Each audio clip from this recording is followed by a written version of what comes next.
check. 1, 2. Come on. That's right, baby, that's right. Welcome everybody. This is Live Pridefully.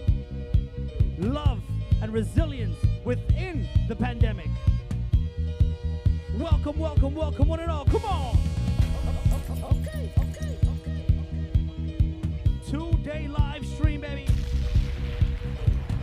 Brought to you by none other than the one, the only Caribbean Equality Project.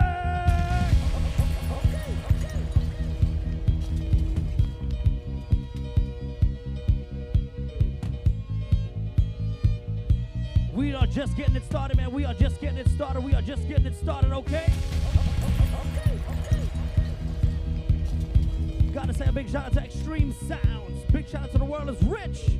Yours truly, Expo, Studio X. We are here, man. Let's get this thing started, baby. Share the live. Let's go. We already gone, yeah. We already done, yeah. We open the story. It's Havana Juve morning. Everybody coming in. We ready to go, yeah. We gon' make them jump. We gon' make them turn up. We gon' make them wild. We gon' make them free up. Just share this live, baby. Just share this live. Share it up. Let's go. Come on. This carnival, I want you to find your way. Hey. Everybody on stage, Olado. If you're coming up from the mountain, oh God. This is just the warm up. We just getting it started. Come on. Give it your Yep. on. This a Havana cry. Hey.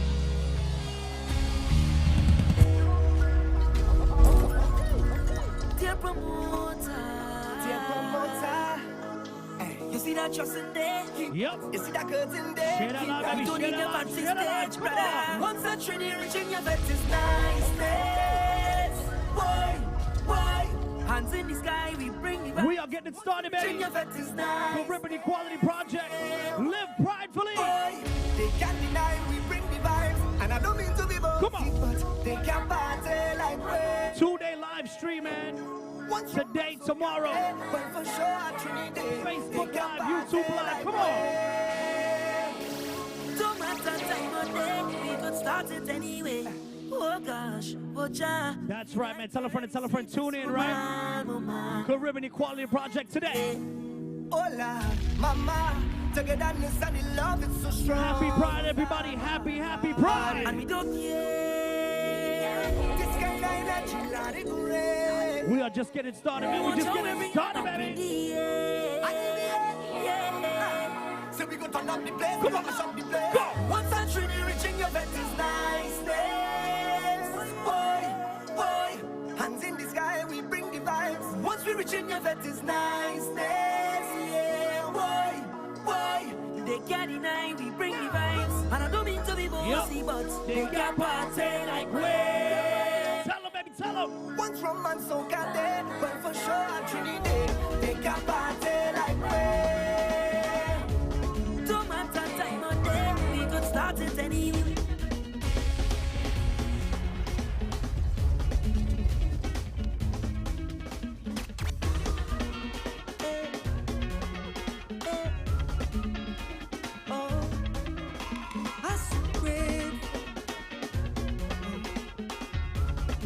Like I said, we just getting started, right? Hold on. I lost and can't find my way. Come on. Is your love help me elevate? Love and resilience, baby. Love and resilience within the pandemic, right? Come on. It's the way you lift me up. Yep. I could never give it up. Let's go. When they push me down, I get up. And my ground, I get up. Turn it around, get up. 'Cause you were there for me. Always there. Thank you for everything. Thank you for loving me. And you always been right there. I tell you, 'cause you're the reason I live in love. All them things, but I thank you. You stand by me. No matter all the rivers bend, we live in love. Everything, but I thank you. Always around, and I thank you, baby. You give me this energy. You give me that energy.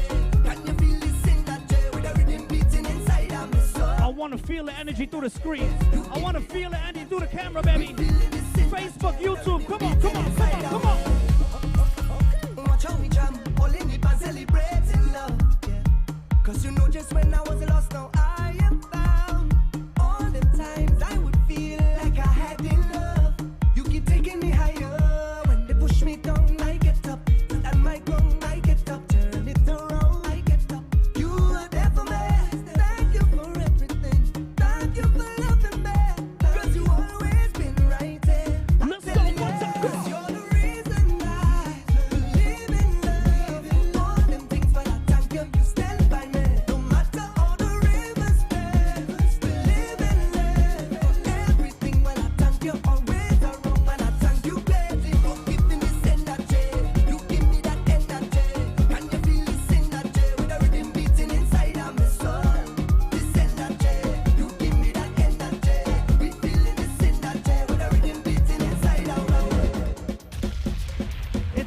live pridefully, baby. Live pridefully. Love and resilience, baby, within the pandemics. Come on.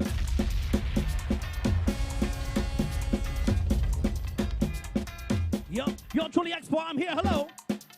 Studio X, Space and Entertainment, Backyard Republic. Extreme sounds, the world is rich. Caribbean equality.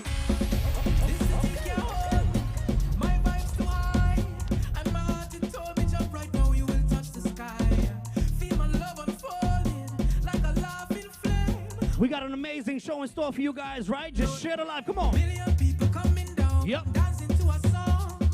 Share the live, baby. Share the live. Share the live right now. Come on.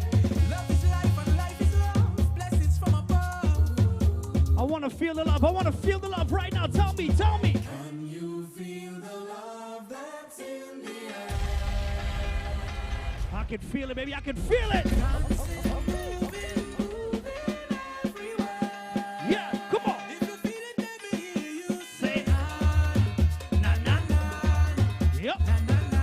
Just getting y'all started, man. Just getting y'all in a nice vibe, right? On your beautiful Wednesday afternoon. Come on.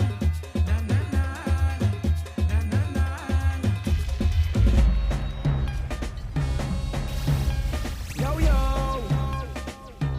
This is the biggest collab. Go. Go. Go. Go. Go. Go. Let me tell you, hold on. When we touch down, you won't play shallow. When we touch down, you won't play shallow. When we touch down, you won't play shallow. You ever been to Pride Parade with Caribbean Equality Project, man? Let me tell you. When you see we Juve morning, all we do is chip. Behind the truck Juve morning. Yep. We black and we green, see. All a girl inside a band. Come on. Make she bend and stick, shit. Job like we don't give a damn. We mad and we sick. Yo. Juve money ringing bell. Moving like we come from hell. We under a jab spell, so we playing jab until we dead. Jab away junk like fish, and you know any effect we dey in it. When you see Hold on.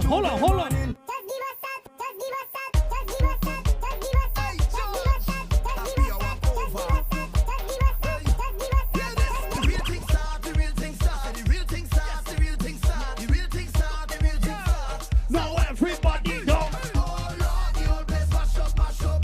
The old place one. Oh Lord, the old place mash up. I want this done. Come on. Oh Lord, the old place mash up. The old place one. Oh Lord, the old place mash up. Live pridefully, baby. Come on. Georgie in every party, begging promoters, singing for free. You release a song, build hype up for me. Oh, chili, bibi, nonsense. You get killed at high chase and the whole world see. You come backstage, ask for sympathy. Say you want to do a collaboration with me. Real comedy. Boy, I only cash you for kicks. You're up in your feelings, heavy like bricks. The other morning I kill you with lyrics, and you hide in your face like a snitch. What is? Yep. You start hide behind the man back. Okay. Confidence drop, you went on and flop. Come on. Run studio, record and extract. But now I'm gonna kill it full stop. Whoa. Boy, you can't test Marshall, no day. Uh-huh. You can't come Marshall, Okay. You best run up in test Tuesday, cause nobody going to Iowa Wednesday. Lord, the old place mash up. The old place one. Oh Lord, the old place mash up. I got 5 more minutes with y'all, right? I got 5 more minutes. I want to mix it up a little bit. Let me mix it up a little bit for y'all. Oh Lord, the old place mash up. This is the last one.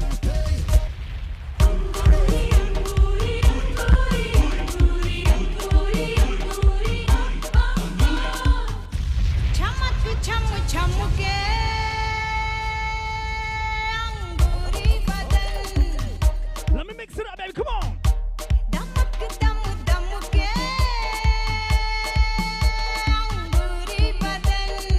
We ain't gonna waste no time. Hold on.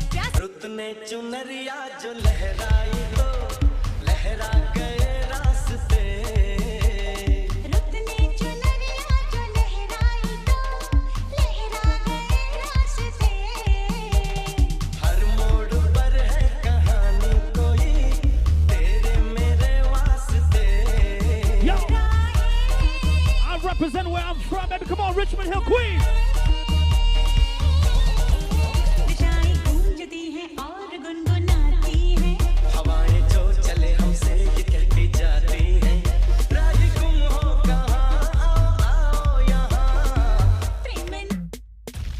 Let's not waste no time. Come on. Come on, come on, come on, come on. Let's go, let's go, let's go, go. live, baby. Share that live, baby. Share that live. Caribbean Equality Project. Live pridefully. Love and resilience within pandemic.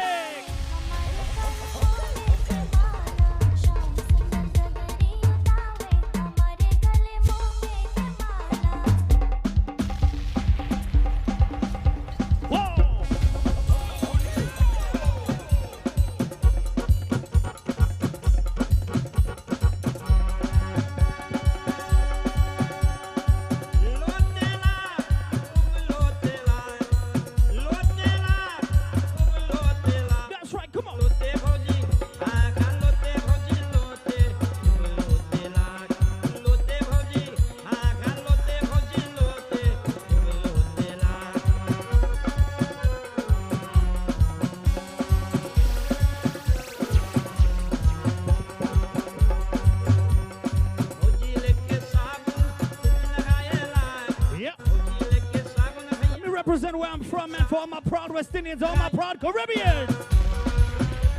Come on, come on, come on. Live pridefully, baby.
You guys stick and stay right there, right? It's all about live pridefully, love and resilience within pandemics. Caribbean Equality Project. You're truly Expo. I'm here, baby. Come on.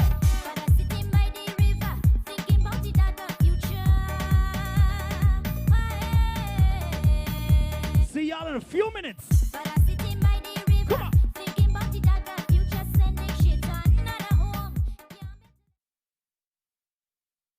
After one of our community members was viciously attacked in 2013, the Caribbean Equality Project was launched in 2015 in response to anti-LGBTQ hate violence.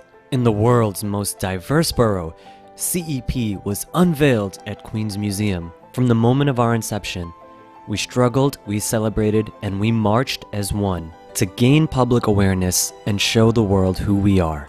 From our 5-year running Unchanged support group to our oral history campaign series, My Truth, My Story, our healing justice work centers the Caribbean LGBTQ immigrants we pridefully serve in New York City. 5 resilient and impactful years later, with the help of our community, CEP has reached major milestones. Right now we're watching the Caribbean Equality Project. That's a Queens-based nonprofit, the only educational agency that empowers and strengthens the marginalized Caribbean, lesbian, gay, bisexual, transgender, and queer voices in New York City through advocacy, community organizing, education, cultural, and social programming. Each year, we convene our community to celebrate queer and trans Caribbean love by living our values equally. From marching in the annual Pago Parade, to breaking silences and paying tribute to our queer Caribbeans of NYC, our advocacy uplifts and empowers Caribbean LGBTQ voices in the diaspora. While we can't be together in person, we fight together in spirit as one Caribbean for Caribbean LGBTQ rights, racial justice, and equity in NYC and beyond. Happy Pride, and continue to live pridefully.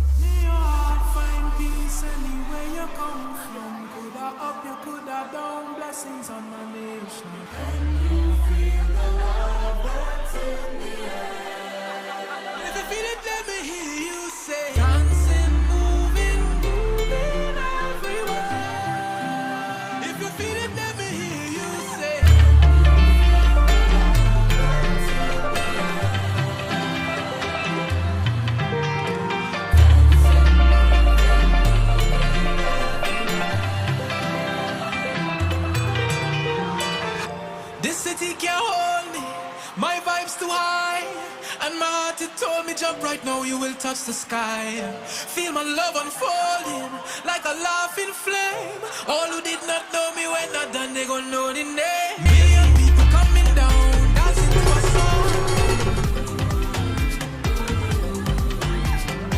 Love is life and life is love. Blessings from above. Can you feel the love that's in the air? Well, if you feel it, let me hear you say, dancing, moving, moving everywhere. If you feel it, let me hear you say.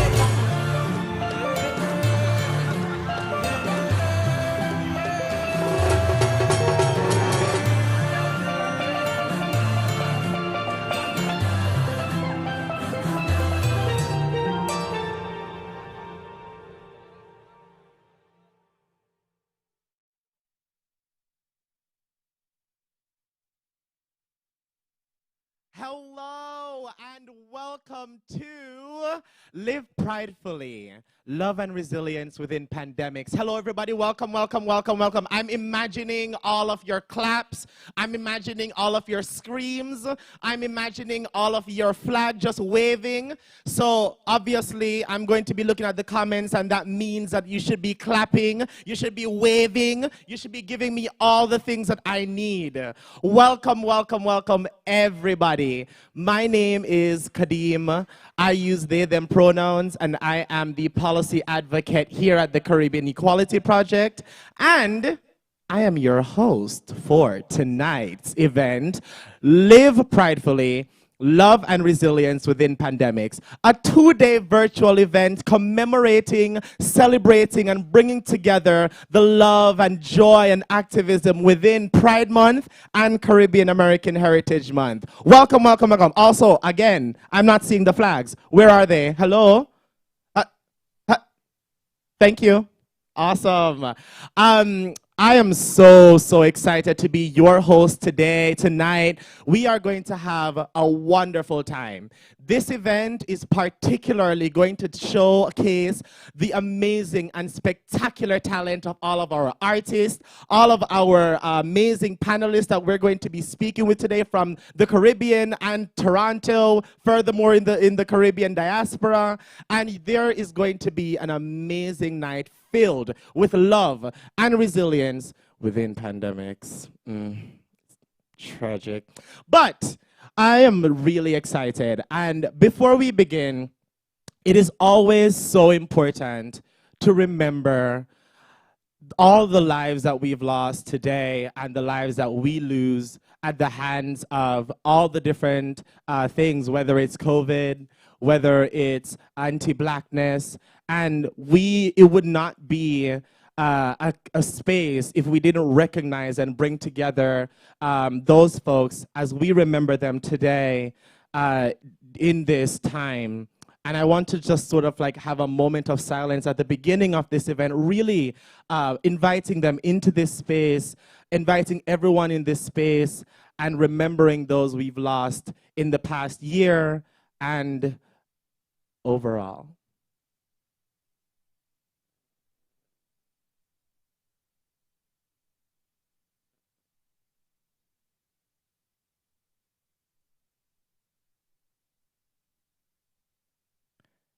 Thank you. And so, in addition to remembering all of our amazing folks, we also want to remember and honor an amazing individual by the name of Colin Robinson. When the Caribbean Equality Project began this event, we wanted to ensure we remembered and honored an individual who has made constant strides within the Caribbean LGBTQ community. And so, we want to honor Colin Robinson, whether it is his work that he's done setting the precedent for Caribbean contingent, whether it was providing relief and support services, or whether it was writing about the LGBTQ Caribbean experience. Colin Robinson's work will forever inspire those who follow behind him. And for that, we want to honor Colin Robinson today. Hi everyone, my name is Mohammed Kiyomin. I'm the founder of the Caribbean Equality Project. My name is Darren J. Glenn, and I am the Programs Director here at the Caribbean Equality Project. And we are a Caribbean LGBTQ immigrant rights organization in New York City. And today we want to take some time to honor the life and the legacy of Colin Robinson. I first met Colin in 2014 when I visited the CAISA office in Trinidad, and I was instantly blown away by his passion and his dedication for making a better world. As a Trinidadian American community organizer, Colin Robinson's life and legacy are a perpetual source of inspiration for me personally. I could never do the work that I do without the work that he's done. Colin's work in New York City paved the way for organizers like myself and my colleague, Darren J. Glenn, to not only be who we are as out visibly queer LGBTQ immigrants, but to also be on-the-ground frontline activists to advocate for our community's rights. In 1997, Colin Robinson founded Caribbean Pride, which is the first known Caribbean organization in New York City. In 1998, he co-founded the Big Truck, and for many of us, the Big Truck was the first experience of queer visibility and liberation at the New York City Pride Parade, a tradition the Caribbean Equality Project honored in 2019 during War Pride. Also in 2019, we had the honor of working with Colin Robinson to photograph him and to induct him into our Queer Caribbeans of NYC archive.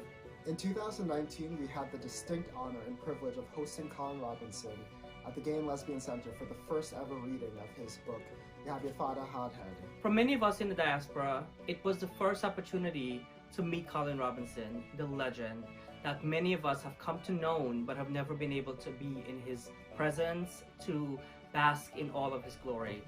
From all of us at the Caribbean Equality Project, we join you in mourning the death of Colin Robinson. We will continue to do this work to not only free our queer and trans Caribbean brothers and sisters, but to also honor his legacy and his life's work. We love you, Colin. We'll miss you. Rest in power. I'm here because Colin is one of the smartest people I know. Please welcome Colin Robinson.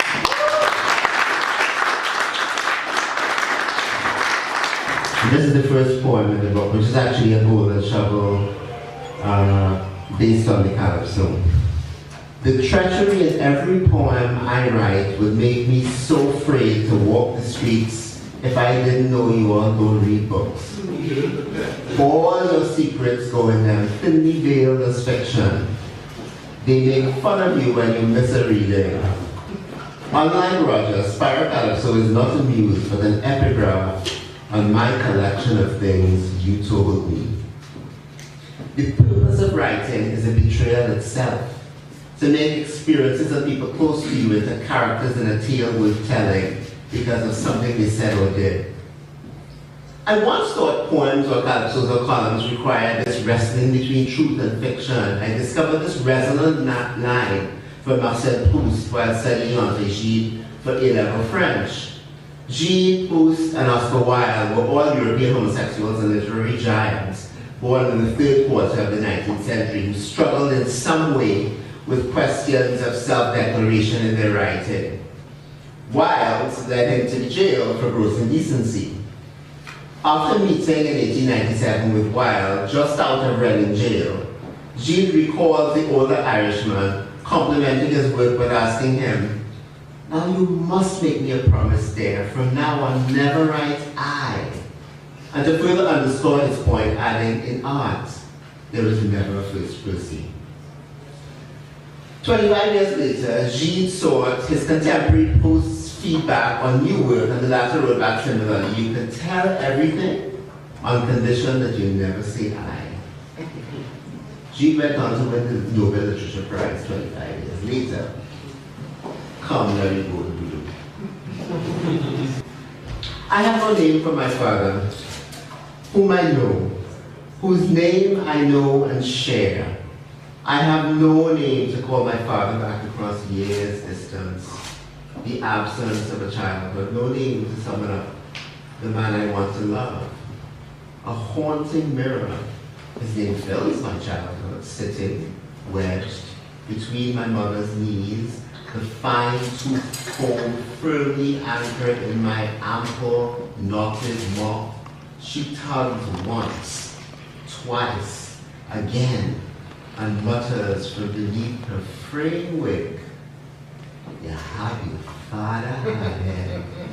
The Caribbean Equality Project's work is built on Colin Robinson's foundational and revolutionary acts of defiance to amplify Caribbean LGBTQ voices and visibility in New York City. A legacy we are proud to continue in honor of his bravery and countless contributions to the LGBTQ liberation movement. Absolutely wonderful. You know, I was at that event that Colin Robinson spoke at, and it was, I think, the first time I met him in person. And I asked him, what is it that young people could learn from you? And he made a joke about me calling him old. But he said one thing, which has always stuck by me, is that he always wants to ask young people, how can he help? And I hope he knows that he's already done everything that he could do. I'm genuinely honored to have met him.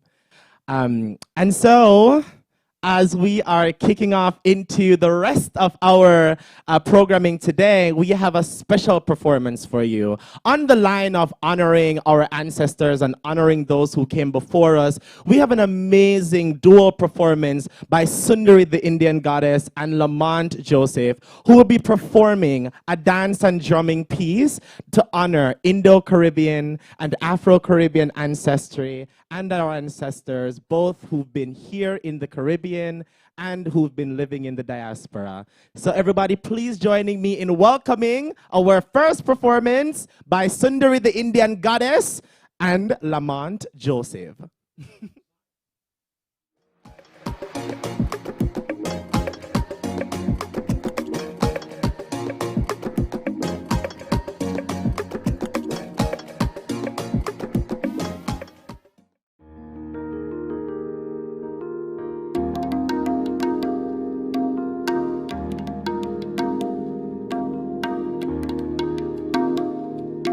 नन्ही सी हंसी भोली सी खुशी फूलों सी वो बाहें भूल गए जब देश ने दी आवाज हमें हम घर की राहें भूल गए हम सोए नहीं कई रातों से जाने वतन सो चांद बुझे हमें नींद उसी दिन आएगी जब देखेंगे आबाद तुझे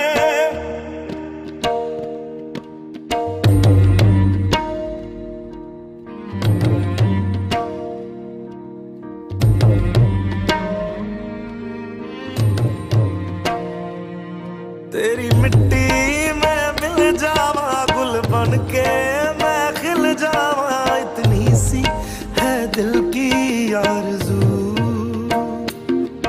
तेरी नदियों में बह जावा तेरे खेतों में लहरावा इतनी सी है दिल की आरज़ू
wow, wow, wow, wow, wow, wow, wow. I really hope that you all are clapping because that was an amazing, amazing performance. Don't y'all just love how fluid the Caribbean is?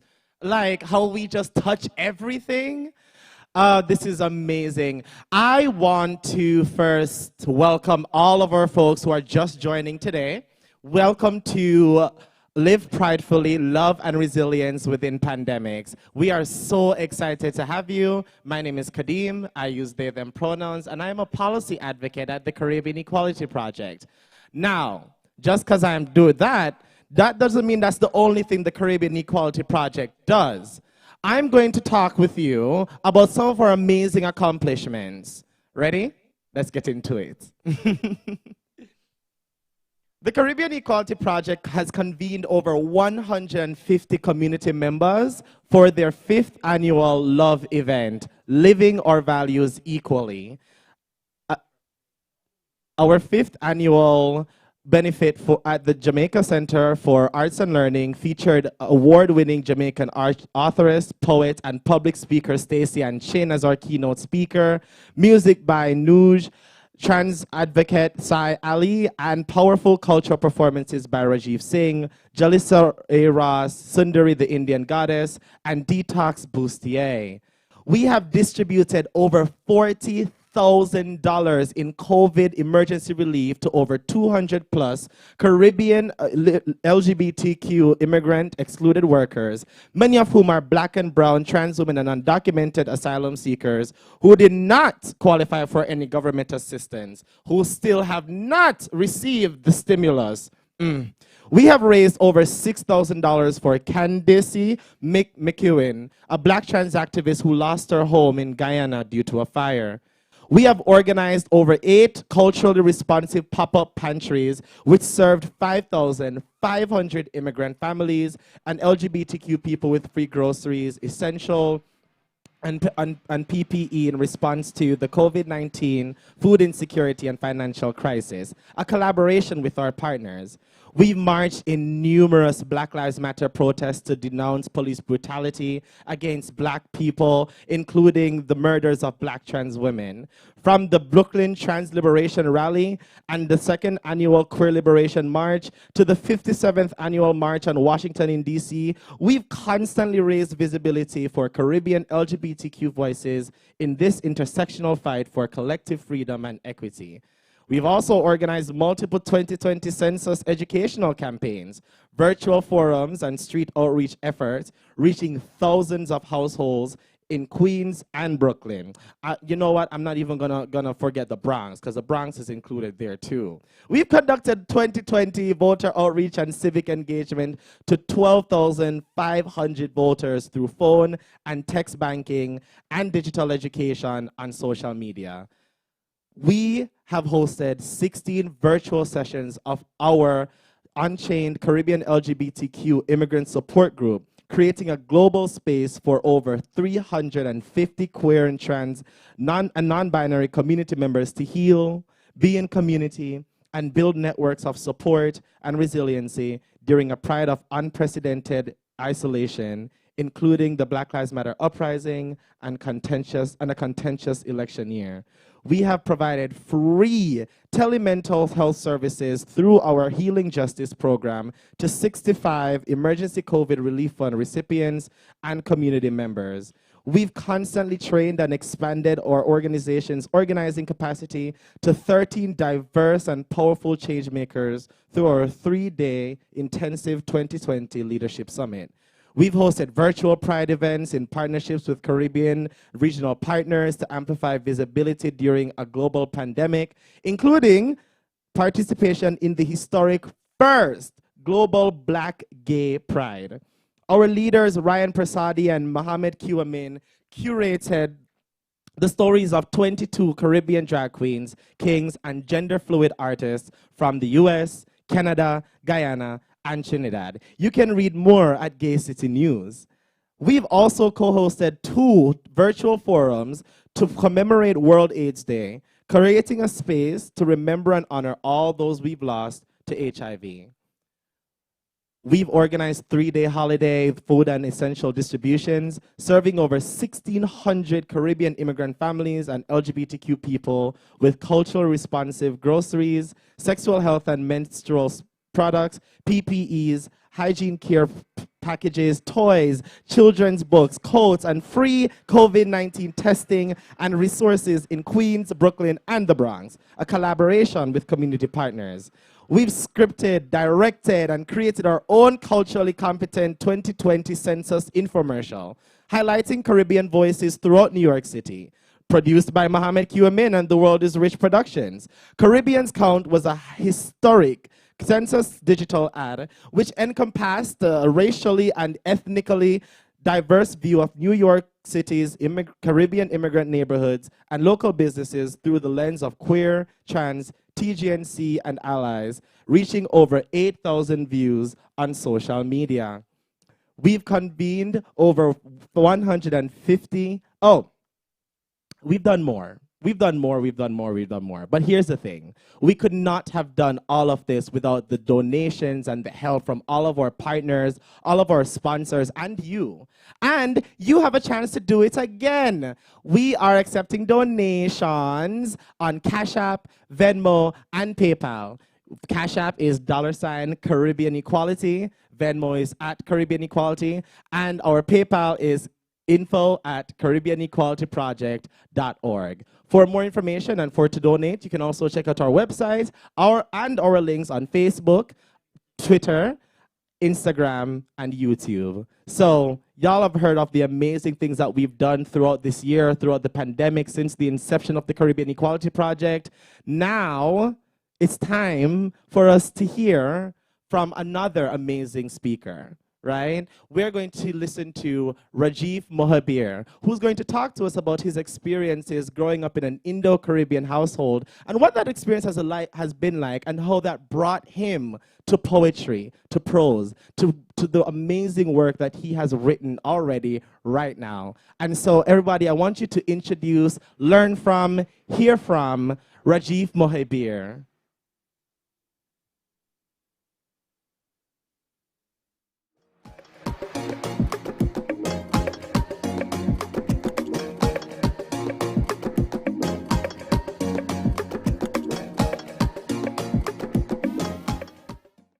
My name is Rajiv Mohabir, and I am a writer and poet that is currently living in the Boston, Massachusetts area, but New York is one of my homes. I lived in New York City for almost a decade, and it's one of the first places that my family moved to when we immigrated from Britain, actually. And Richmond Hill was that home community that we moved to in the 80s. My journey to and through living in and out of and besides my intersectional identities in a Guyanese household has been one of learning to walk the road on my own. We moved to Central Florida in the mid-'80s, and so I might have been about 6 years old. We hear Florida and we think West Indian communities, we think Indo-Caribbeans, we think, this is another site of our diaspora. But when we moved, we were very far removed from any of that community, which had not yet started to grow. And so navigating my own sense of brownness in the American South was challenging because there were no folks around outside of my immediate familial community for which I could see some kind of community that we belonged to. Navigating my Guyanese identity was hard. My family and I were all subsumed in a larger kind of South Asian context, and not even South Asian in the 80s and 90s, rather, but Indian, placed into community with immigrants from India, which is not necessarily the case of how we identify as Guyanese people. And so many of you will know that this struggle is real. The patterns of racialization in the United States are hard to break through. My family I grew up in is a very anti-Black racist family. And so some of the earliest hatred that I was exposed to, that I was inculcated in, and part of was this anti-Black sentiment in my family where our friends were not allowed to be Black. We couldn't have Black people into our house. And so growing up in this violent and virulent anti-Blackness was something that I had to struggle to undo. Another part of the hatred that I felt rooted in my family community into the immigrant communities that I became part of later on in life is and was homophobia, and what I would later recognize to be other kinds of phobias around sexuality and gender and presentation. The term anti-man was something that was leveraged against me first by my own familial community. What I found was the constant state of being other was a place that I could also hide in and develop my own sense of writerly skill. I came to writing through this mediation of identities, of being queer, of being a brother, a son, being gender creative when I was younger, into this body that was easily read but not easily understood. Poetry was a place for me, the space of metaphor where I could hide the truth of myself. So what I hope to achieve with my writing, the influences that I've had, and my kind of general politics around my life as a poet and a writer has been about creating a platform for people who identify in ways similar to me, whether it's through queerness, whether it's through brownness, whether it's through immigrant story, whether it's through, being a poet, because what is a poet anyway? Somebody who probably lives poetry and then writes poetry. We have stories that are important. We have songs in our hearts that are worth being sung.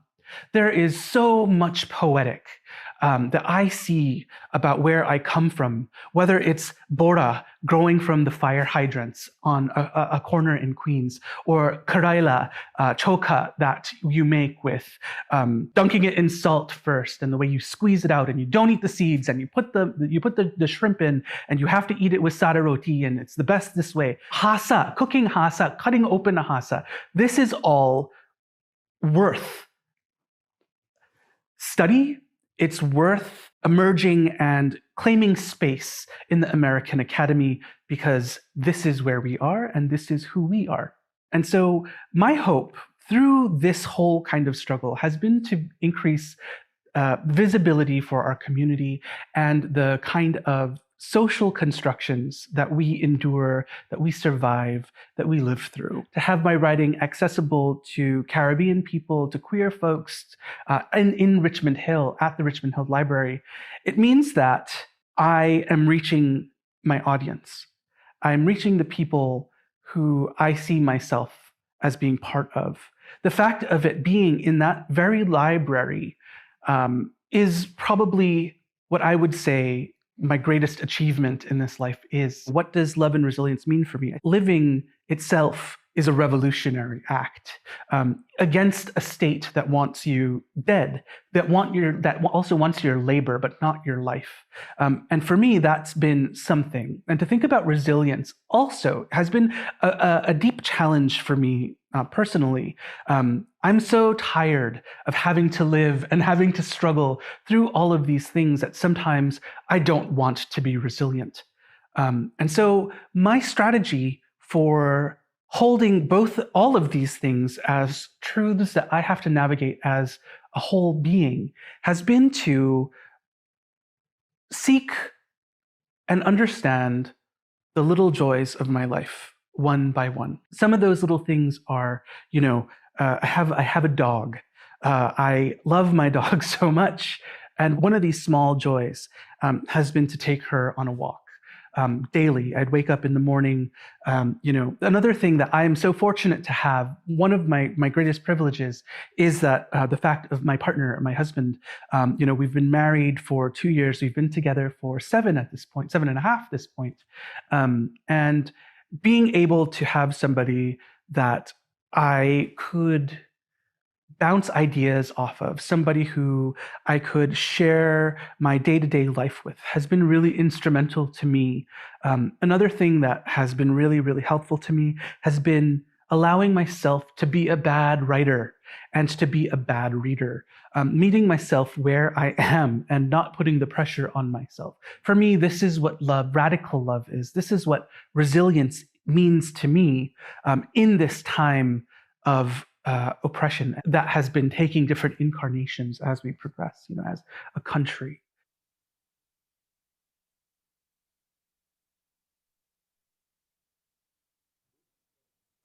Ooh.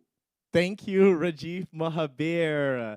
That was our keynote speaker and an amazing individual. And y'all, I don't know if those were some gems that were being dropped. And before I continue, I want to just highlight that need, that desire to highlight one's small joys. Like, if y'all are in the comment section, what is that small thing that y'all want to celebrate? It could be anything. Like, Rajiv takes his dog out for a walk. That's a small joy.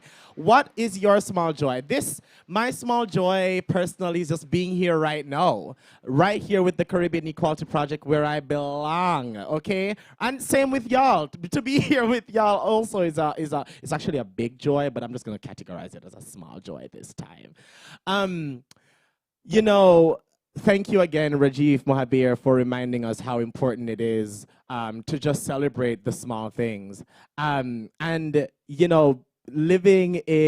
It's June, it's Pride Month, and it's Caribbean American Heritage Month, and with that comes a lot of politics around how we exist in this world and how we even come to this country. And I'm really excited to talk to or to hear from our next speaker, Dexter McAllen, who is CEP's first ever client that we've helped to secure asylum here in this country. And ever since then, we have contributed to do the same thing for over 20 other people. And so I'm really excited for you all to hear from Dexter McAllen to talk about his experience in the asylum process and really how he came here to be. And again, this is just one of the many things that we do with your support. So feel free to Venmo, Cash App. We're going to put it in the little description. Don't you worry. But first, please hear from Dexter McAllen.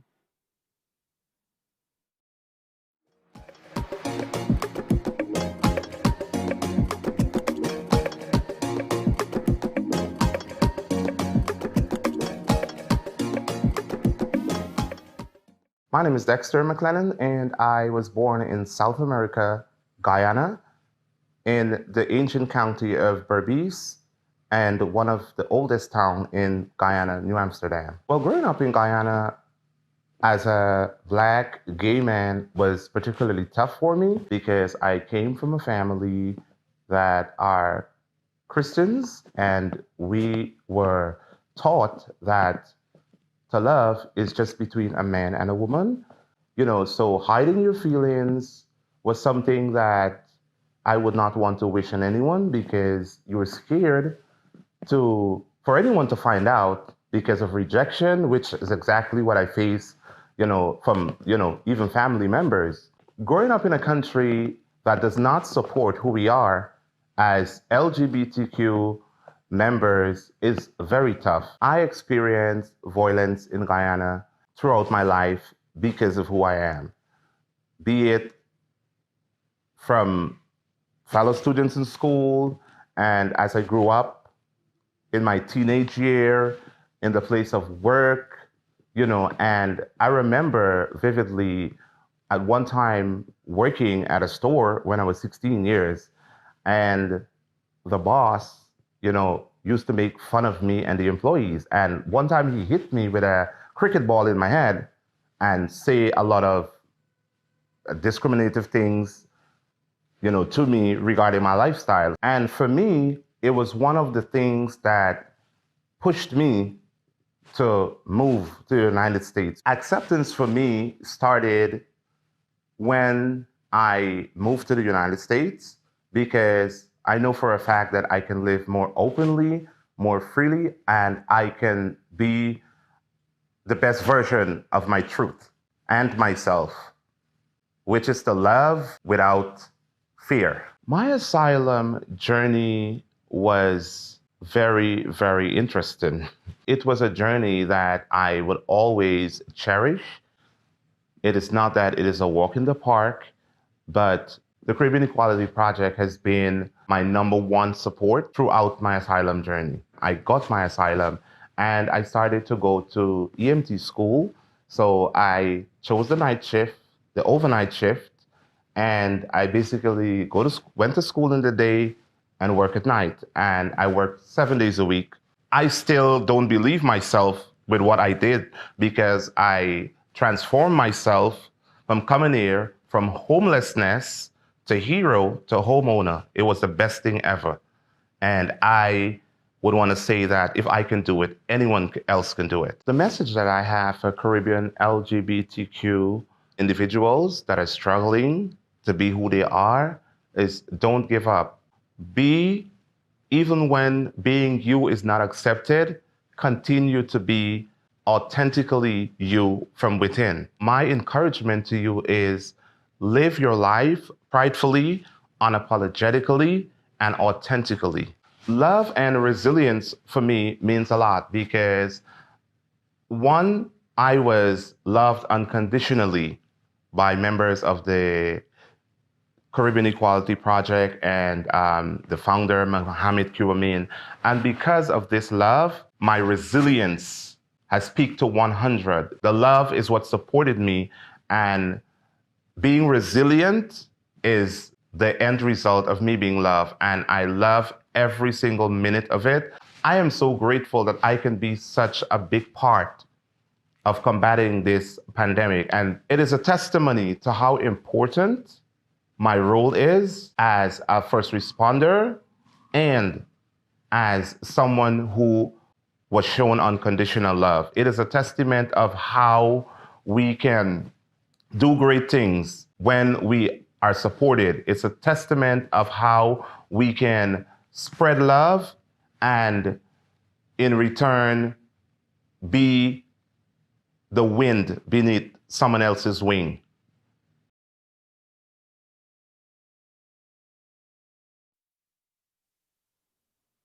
Wow, wow, wow, wow. Thank you, Dexter McLennan. I am so grateful to hear the words of Dexter, particularly during this time where it is such a contentious time for asylum seekers, even in all administrations. We're going to kick things up a little bit because I'm really excited to introduce our next performer, a Toronto-based queer Indo-Guyanese dancer, activist, artist, consultant, all of the things, who owns one of the oldest West Indian dance and aerial companies in the North America. And so they are going to talk to you about their experiences, and particularly through their work, around being told what to do in a society and saying to society, we're not going to do that. Everybody, please welcome Pramika Leo.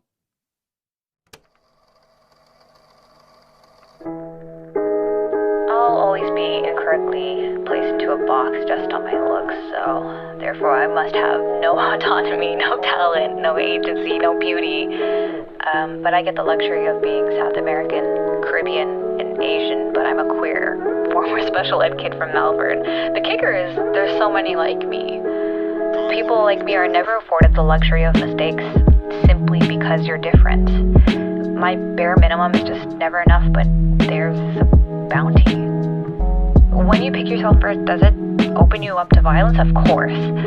But there are so many people from my own lineage of history who did exactly that. And my bare minimum is magnificent, even if I'm terrified to admit it. We gotta make sure that when we successfully exist, we share that space for everyone else like us, even if they hate us. If we can agree on just that, it could probably make the world a better place. What do you think?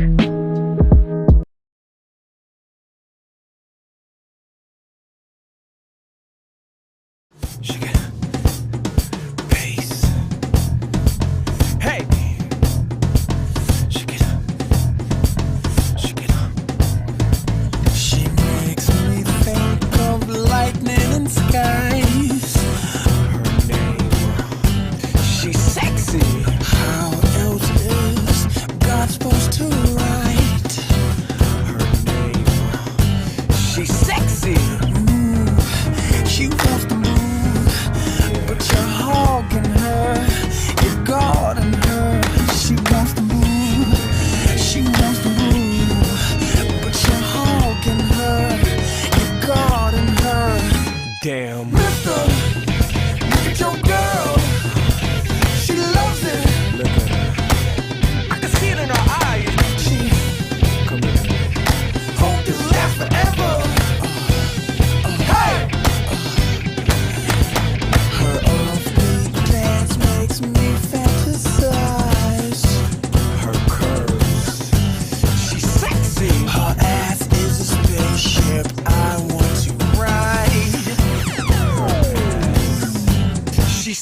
see.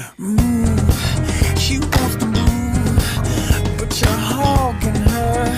You're guarding her. She wants to move. She wants to move, but you're hogging her. You're guarding her. Beat it, mister. Look at your girl. She loves it. I can see it in her eyes. She hope this lasts forever. Hey! Yeah. This is your part, girl. This is your part, girl. Come on.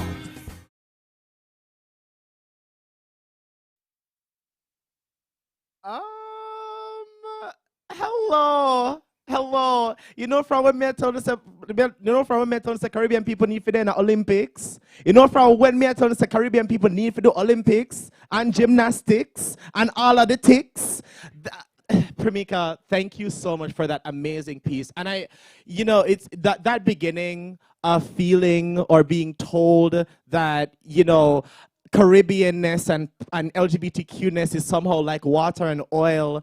Thank you for bringing those together. Thank you for showing that that's not the case. And I fundamentally believe that we all recognize and feel that feeling sometimes when you feel like you're not one or the other, or that you can simultaneously show up as both. And I'm really happy that we are stepping in and we're celebrating the fact that we are both. We are ackee and saltfish. We are all the other foods that go together. And on the topic of talking about different identities and bringing them together, we have our next speaker who's going to talk to you about their experience growing up in Trinidad.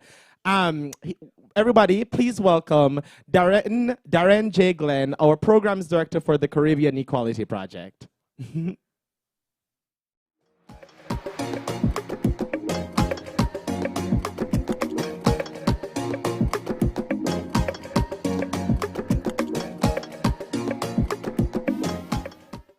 Hi, I'm Darren J. Glenn, and I'm the programs director here at Caribbean Equality Project.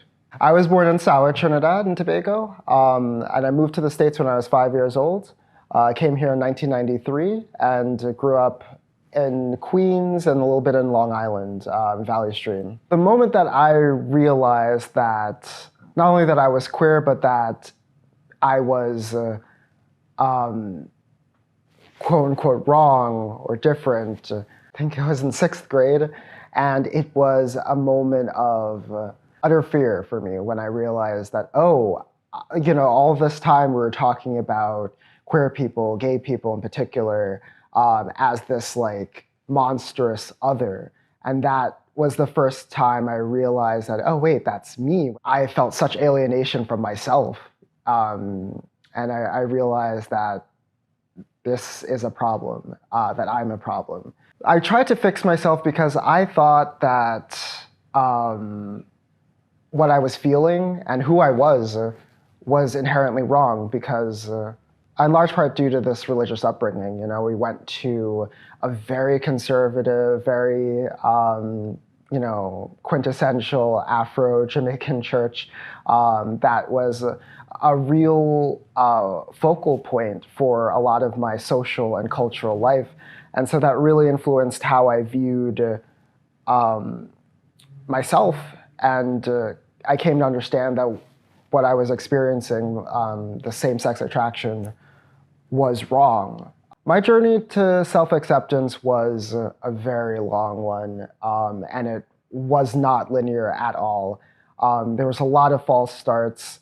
I first got the sense that maybe being a queer person wasn't the worst thing in the world when I started to see queer people represented on TV. But even that was really fraught because those people did not look like me. Really wasn't until I was in college and I was kind of free from my family because I went away to college at Binghamton University. And that was really the environment that I was allowed to interact with other queer folks who had been further along in their journey of self-acceptance. And that was just oxygen for me. That really helped me more than anything that saved my life. My journey to CEP and my journey as a member of the queer community here in New York was really heavily impacted by the 2016 Pulse nightclub shooting that took place in Orlando. That shooting was just such a visceral reminder of the constant danger that people like me are in, regardless of what community we find and what spaces we create for ourselves, that this clear and present, persistent danger to our livelihoods is always out there. And I needed to find community, and I needed to find a place to mourn, and I needed to be around people that really understood the complexity of that particular tragedy. There's so much that needs to be done in order to create greater safety for LGBTQ folks who are living in Trinidad and Tobago and throughout the whole Caribbean. We need to make sure that our people have the resources they need to protect themselves.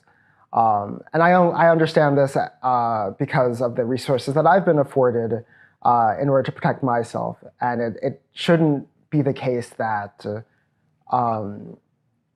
your economic status is something that shields you from violent homophobia.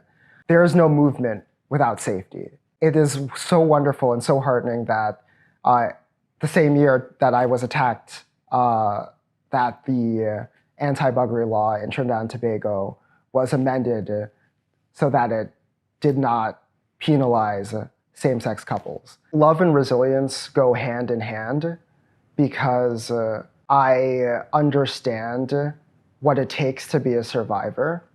You know, every day I have to encounter this anti-Black racist world, and loving myself as a Black person is what allows me to survive and to withstand what the world has to throw at me and people that look like me. Love is the fuel for resilience. A community that is resilient is a community that is bound together by love. And if we can continue to love each other across our differences, and if we can love the planet, then we are going to be so much more empowered to protect each other and to protect the planet from any threat that comes its way. Wow. Darren, thank you so much for sharing your story. You know, we come here and we talk and we celebrate, but like, you know, life as a Caribbean LGBTQ person is pretty hard sometimes. You know, you want to go home, you want to enjoy Carnival, and you are succumb to violence, and it makes you susceptible to violence, and we deserve better, don't we? You know, we deserve to have Carnival, and we deserve to exist in all of the different spaces in which we want to be and want to be simultaneously with all of our identities, you know? And I am really happy that Darren is sharing his story so that other folks can know, but that like we can really recognize that even as we're celebrating, there is this level of vigilance that we have to have. And one day, it'll get better.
I don't. It's from the top.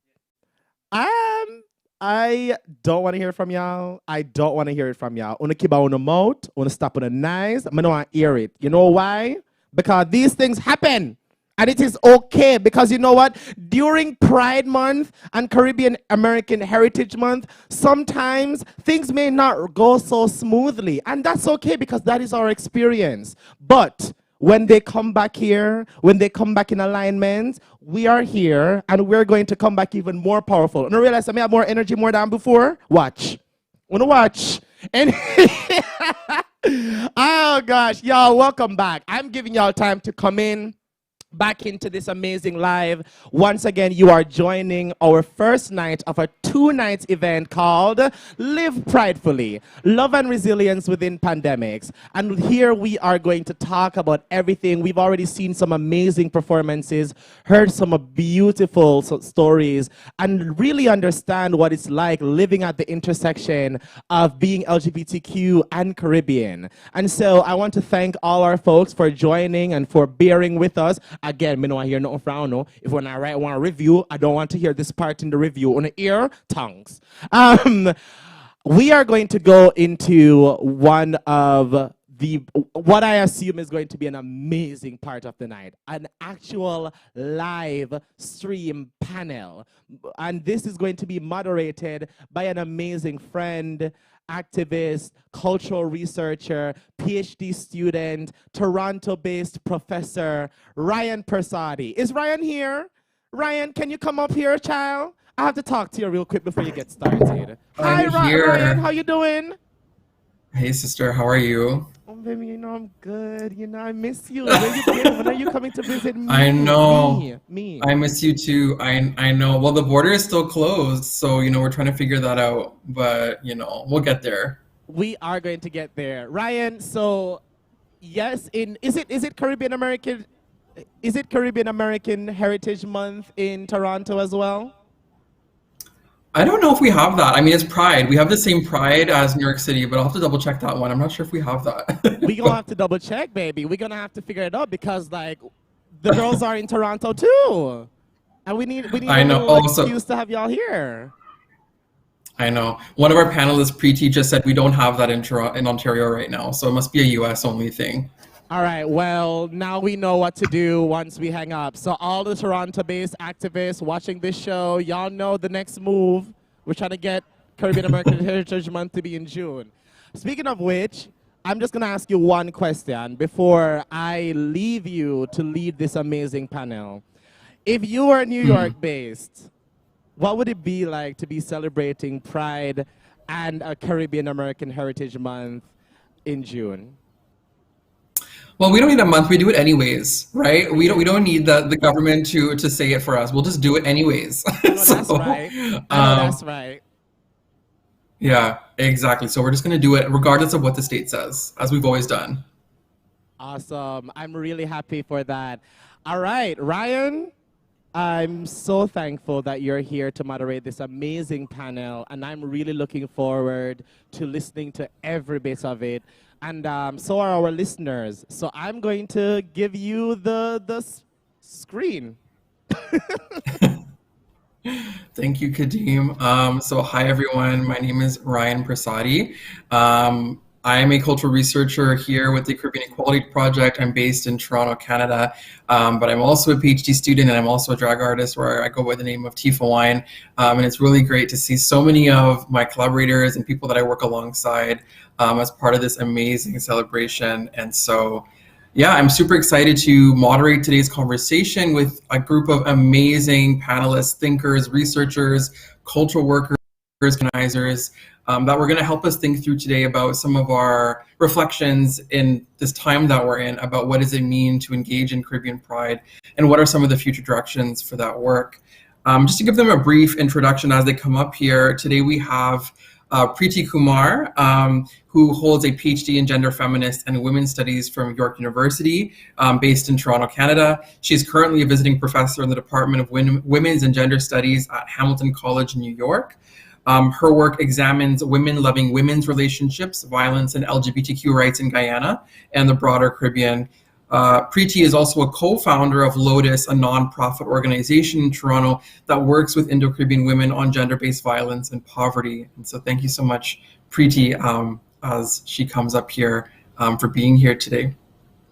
Next, we have Dr. Andrew B. Campbell, who is a graduate of the University of Toronto with a PhD in Educational Leadership, Policy, and Diversity. He is currently a faculty member in the Master of Teaching program at the University of Toronto. Hello, everyone. I see you coming up now. For being here today. Next, we have Dr. Andrew B. Campbell, who is a graduate of the University of Toronto with a PhD in Educational Leadership, Policy, and Diversity. He is currently a faculty member in the Master of Teaching program at the University of Toronto. Hello, everyone. I see you coming up now. I'm here for being here today. Next, we have Dr. Andrew B. Campbell, who is a graduate of the University of Toronto with a PhD in Educational Leadership, Policy, and Sorry, there's echo. So I heard 4 different versions of my voice all at the same time. So just for our panelists, if we could just turn off our mics until we're speaking, and then we'll turn them on again. Sorry about that. So I'll reintroduce Dr. Campbell. He is currently a faculty member in the Master of Teaching program at the University of Toronto and is an adjunct assistant professor at Queen's University.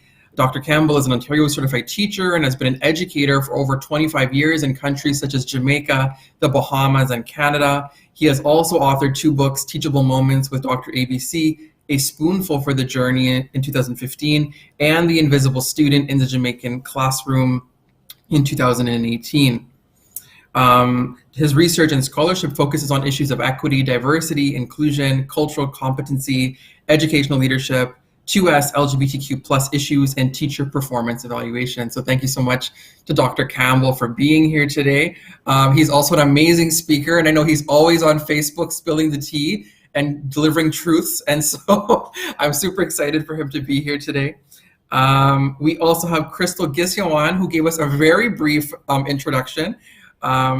But I'm just going to introduce her now. Crystal Gisyawan is an Indo-Trinidadian queer scholar, educator, activist, and artist. And I know she didn't put this in her bio, but she also has a book coming out called Erotic Cartography. So everyone, please do support Crystal's amazing work with her new book launch.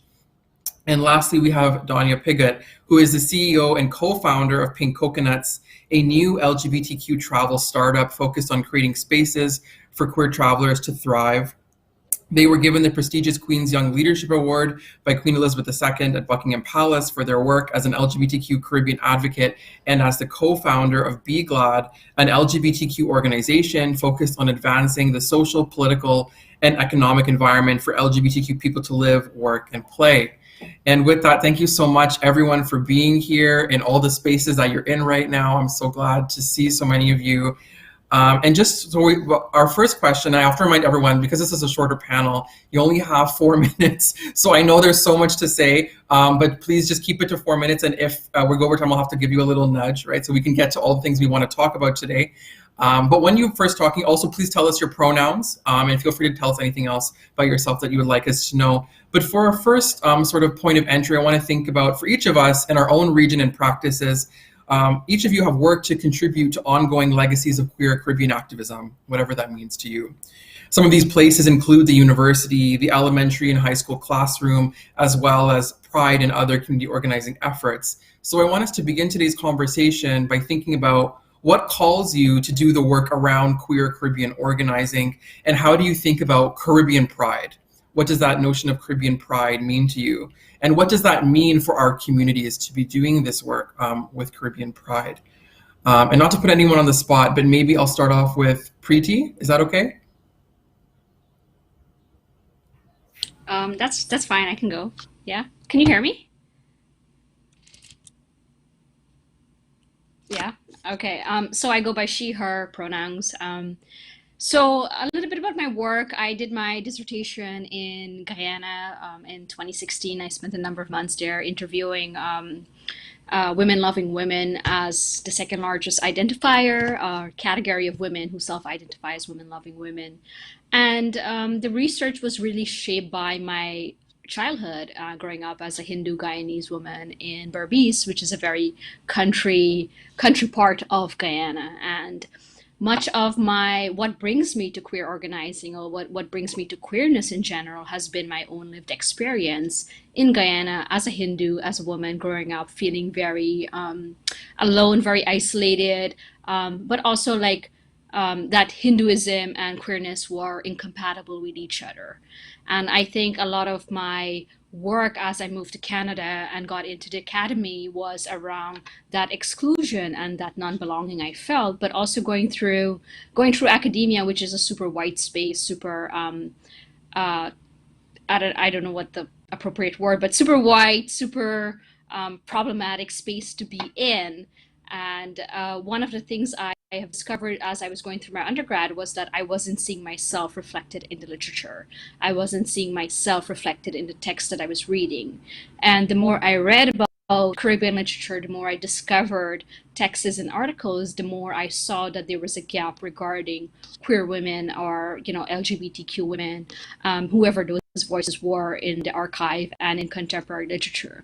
So what brings me to this work that I do is not only my lived experience, but also creating a legacy where somebody in the future who might feel like me or think like me is going to be able to pick up an academic text and see themselves reflected in it in some ways.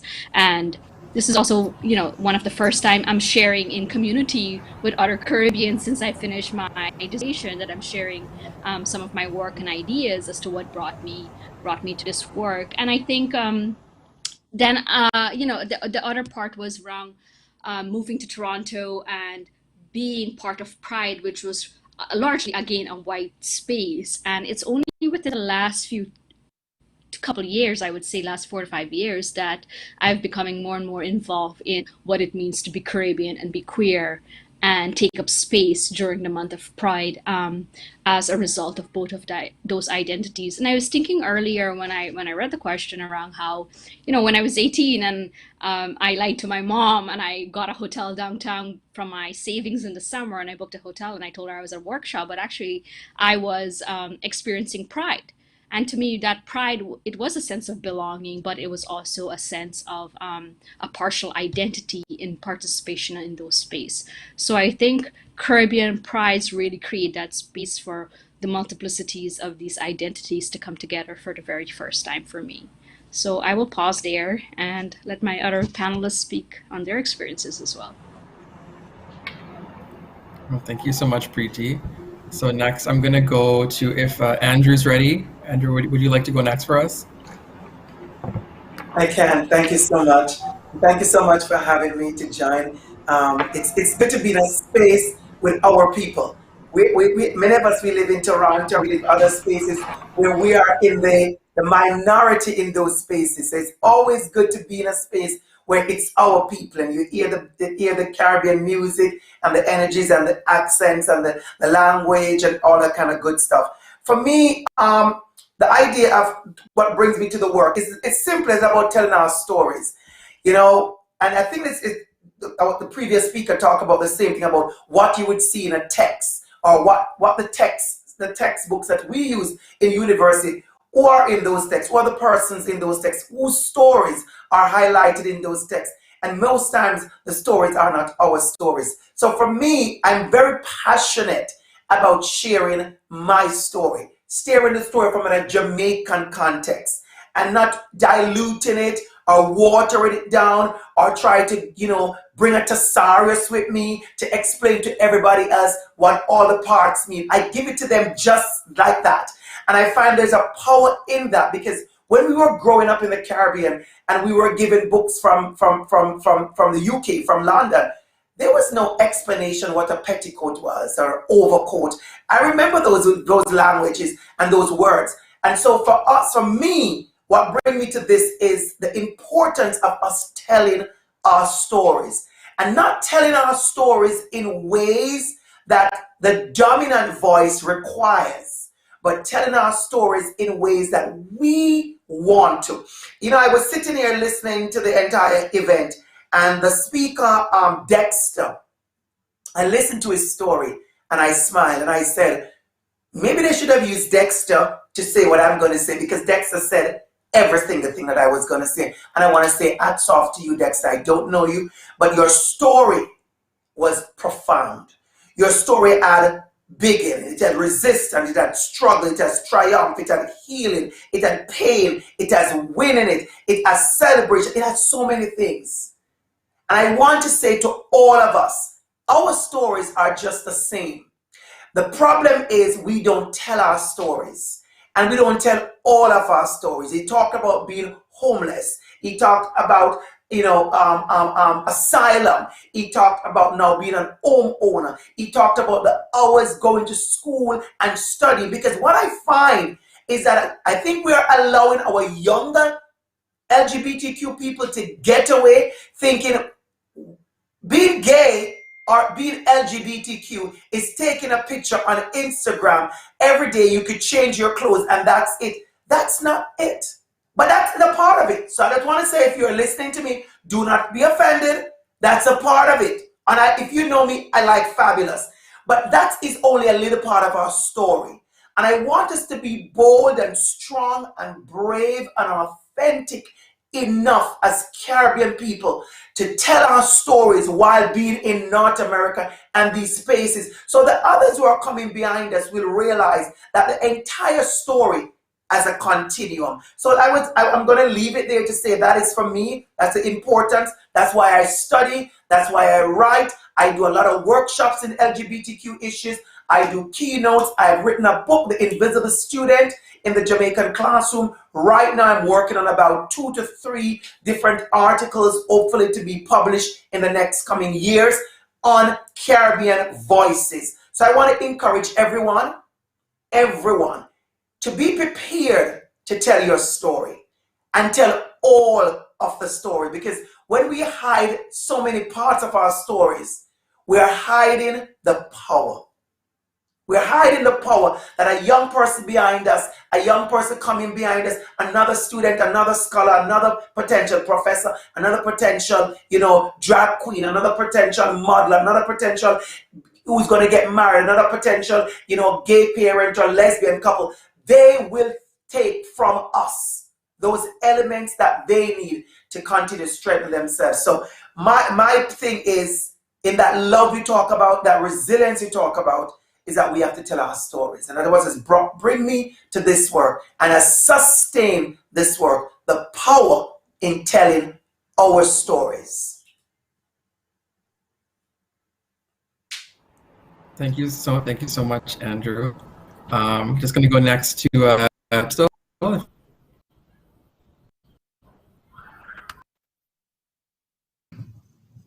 Hi. Good evening, everybody. Thanks for having us. Thanks for hosting this wonderful evening. It's been fabulous so far. I just wanted to say that before I begin. What brings me to the work? Well, I'm going to echo what everybody has said so far. Trying to find myself in Caribbean writing drew me to scholarship and to research and to write myself. So my PhD is in sociology, but my research methodology is in mapping and creating safe spaces, because when we look at the Caribbean and we look at the queer Caribbean, we don't see women as prominently as we see queer men and trans women.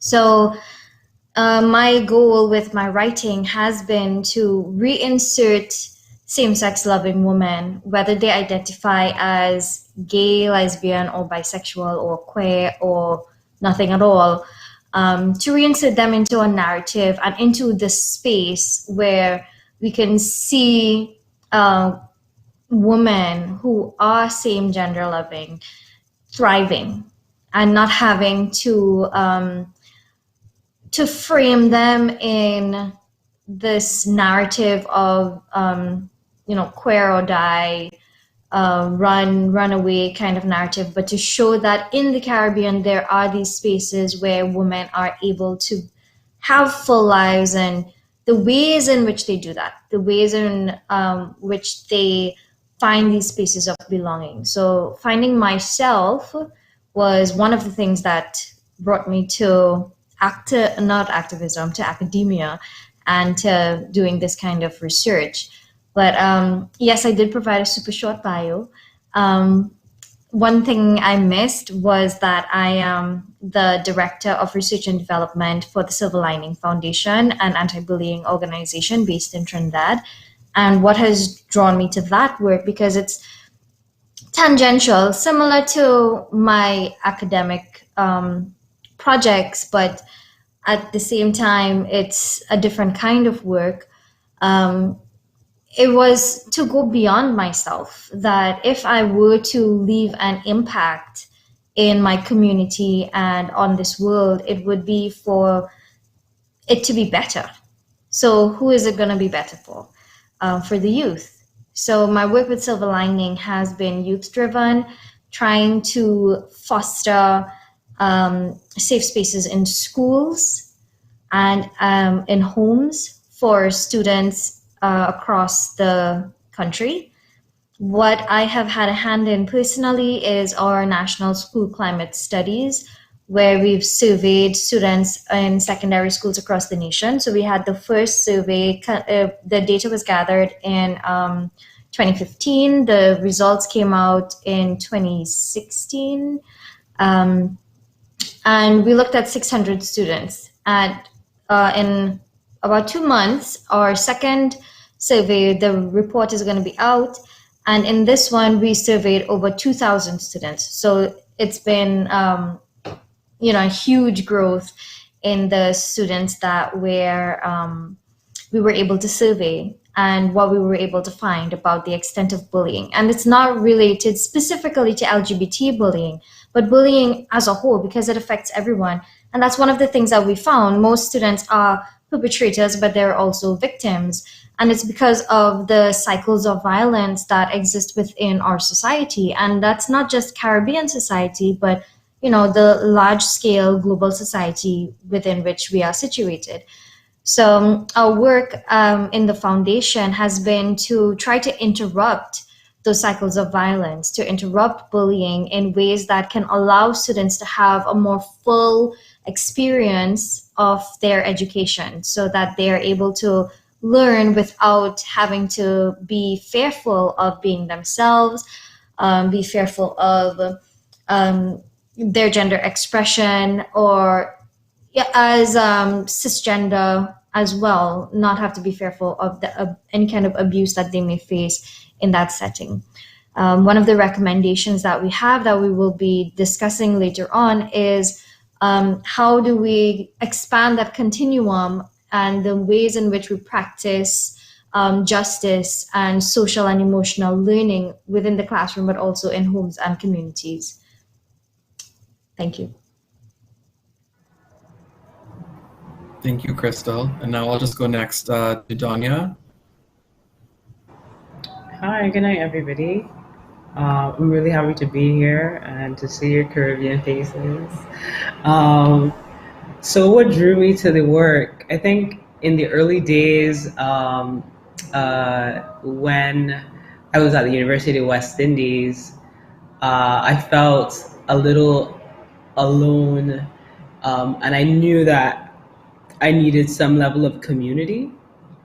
And so I think I was humanities rep at the time, and I remember having a chance to do this humanities week, and we slot in a panel on LGBT rights in the Caribbean.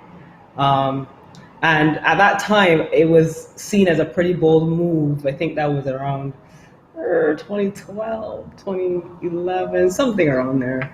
And from there, then, people gravitated towards the event. But then after that, one Bahamian student started this organization, Queers at UWI Cave Hill, and then it kind of snowballed from there.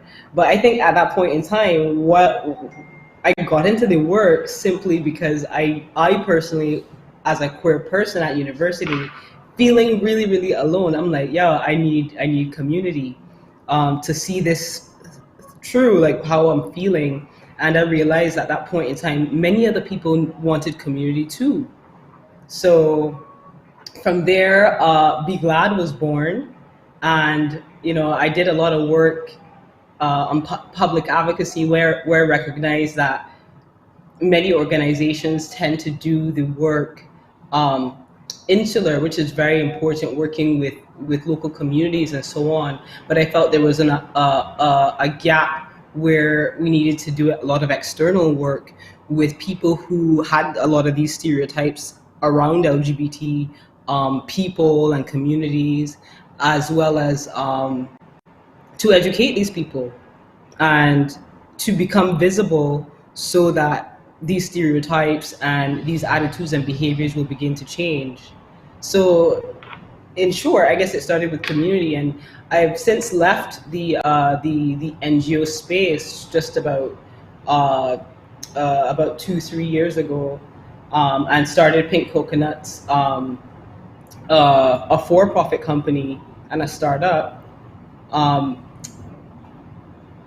the reason that I felt that business has had such an impact, and capitalism has had such an impact on people's lives. The question was, how do I use this to have a positive impact on people's lives, especially when you recognize that LGBT people are disenfranchised economically. But not only that, the fact that I came from the Caribbean, a place like Barbados, which is like so dependent on tourism. Pink Coconuts started out as an advocacy strategy, and it still is an advocacy strategy, but in order for it to work, it has to be a successful company. So recognizing the power of LGBT tourism, recognizing how dependent LGBTQ, how dependent the Caribbean is on tourism, and using LGBT tourism to empower the lives of local communities, and using that as leverage to change laws. And that's the strategy behind the what was the Pink Coconuts project, but now is as a startup. So yeah, and we continue to build the company, but at the end of the day, it's the economic leverage, the power that comes with economics at the end of the day that will fuel, the change that I want to see. So yeah, that's it in short. Oh, thank you so much. And I think a lot of stations so far in performance and also in this conversation have been around this notion of sort of these tensions as queer Caribbean people. On the one hand, we're thinking about these tensions that the global north positions the Caribbean as, quote, the most homophobic place on earth, right? And we see this a lot in kind of like Western popular culture, Western media, this mythology that queer life can't exist in the whatsoever. But then on the one hand, I think as Crystal and Preeti have noted, is that also in mainstream global north pride organizing, this is also dominated by cisgender, white, upper class gay men, right? And so then there's racism, classism, misogyny, transgeny, all these other things. And so I think right now in this moment, right, of Caribbean pride organizing, or in queer Caribbean organizing, whatever you want to call it, how do we sort of contend with these multiple fronted exclusions, these fronted issues that are coming from multiple directions that frame the way we do our work going forward? And so I want us, I'm not asking for one solution per se, but I'm saying what are the sort of the reflections we have on how we work against these systems of power that continually position or work to position queer Caribbean life as an impossibility. And I'm not sure, I mean, can we start with the same order? I don't want to put Preeti on the spot again, but if you'd like to start us off again, Preeti. Sure. I'll go. I really struggle with this question, Ryan. I really struggle thinking through the phrasing and what this question was asking. And for me, I think we must ask this question differently. And the question is, why is there a desire to be included in the first place? And whose gaze and politics or models or frameworks do we look towards when we talk about community work and we talk about pride, or we talk about a Caribbean pride? And And I wonder, do we replicate the same ways of doing things when we imagine a Caribbean pride?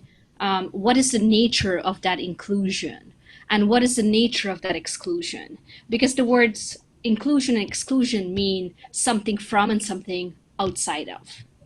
And for me, I actively, much of my organizing, or however you want to frame it, much of my activism or the work I do is actually in the classroom.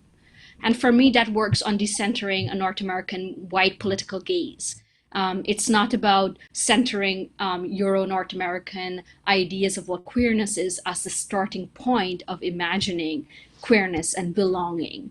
And so in my work and also in my teaching, you know, I use the Caribbean as just a center point for thinking about what does it mean as not only the center point for queerness, but also the center point for slavery and indentureship, and how, you know, the Caribbean is actually the center point of the triangle slave trade.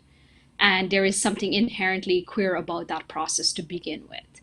So, you know, I really want us, I want to leave that question for those of you who are listening as to whether we can think about what does it mean when we say, when we use the reference point as the white cisgender mainstream global north as our reference point. What does that do for our politics of organizing? And, you know, one of the things I have found in my research is that so much of the way we do Pride in the Caribbean or in Guyana is that a lot of my participants, and you know, part of it has to do with respectability politics that I've really been thinking about recently, is that a lot of the women I interviewed who are, you know, predominantly upper middle class didn't want to participate in a public pride event because they see that as, you know, very vulgar. They see that as provocative. And, you know, participants have said to me, well, why do I need to be undressed and parade around my sexuality? Like, why do I need to do that? Why can't I just exist and be free? Like, why is that not enough? But then at the same time, these were participants who were telling me they couldn't wait to go to North America to celebrate Pride, or go to the Netherlands, or go to UK. So there was this real, you know, tension about how they imagine Pride in North America is very different than how they imagine Pride at the local level. And I think that some of our organizing or some of our politics have to look at that. And I think the one last point I want to say is that when we talk about Pride, we have to think about how do people with histories of violence and trauma or sexual survivors, how do they show up in these spaces, and how might these spaces also be unsafe for them?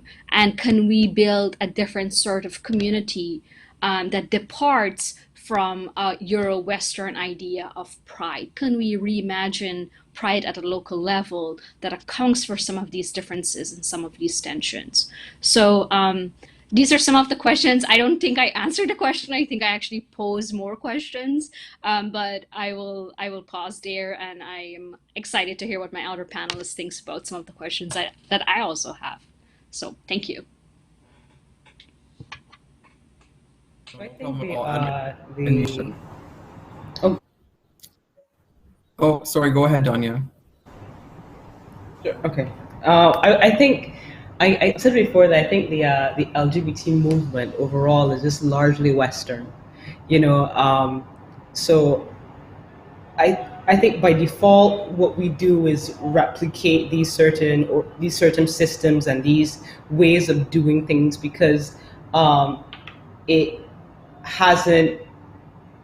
wasn't able to come from us organically. And when I say the LGBT movement, I mean the organizing and so on. We've always, I mean, in all of our cultures and in all of our histories, queer people have already existed and have existed for ages.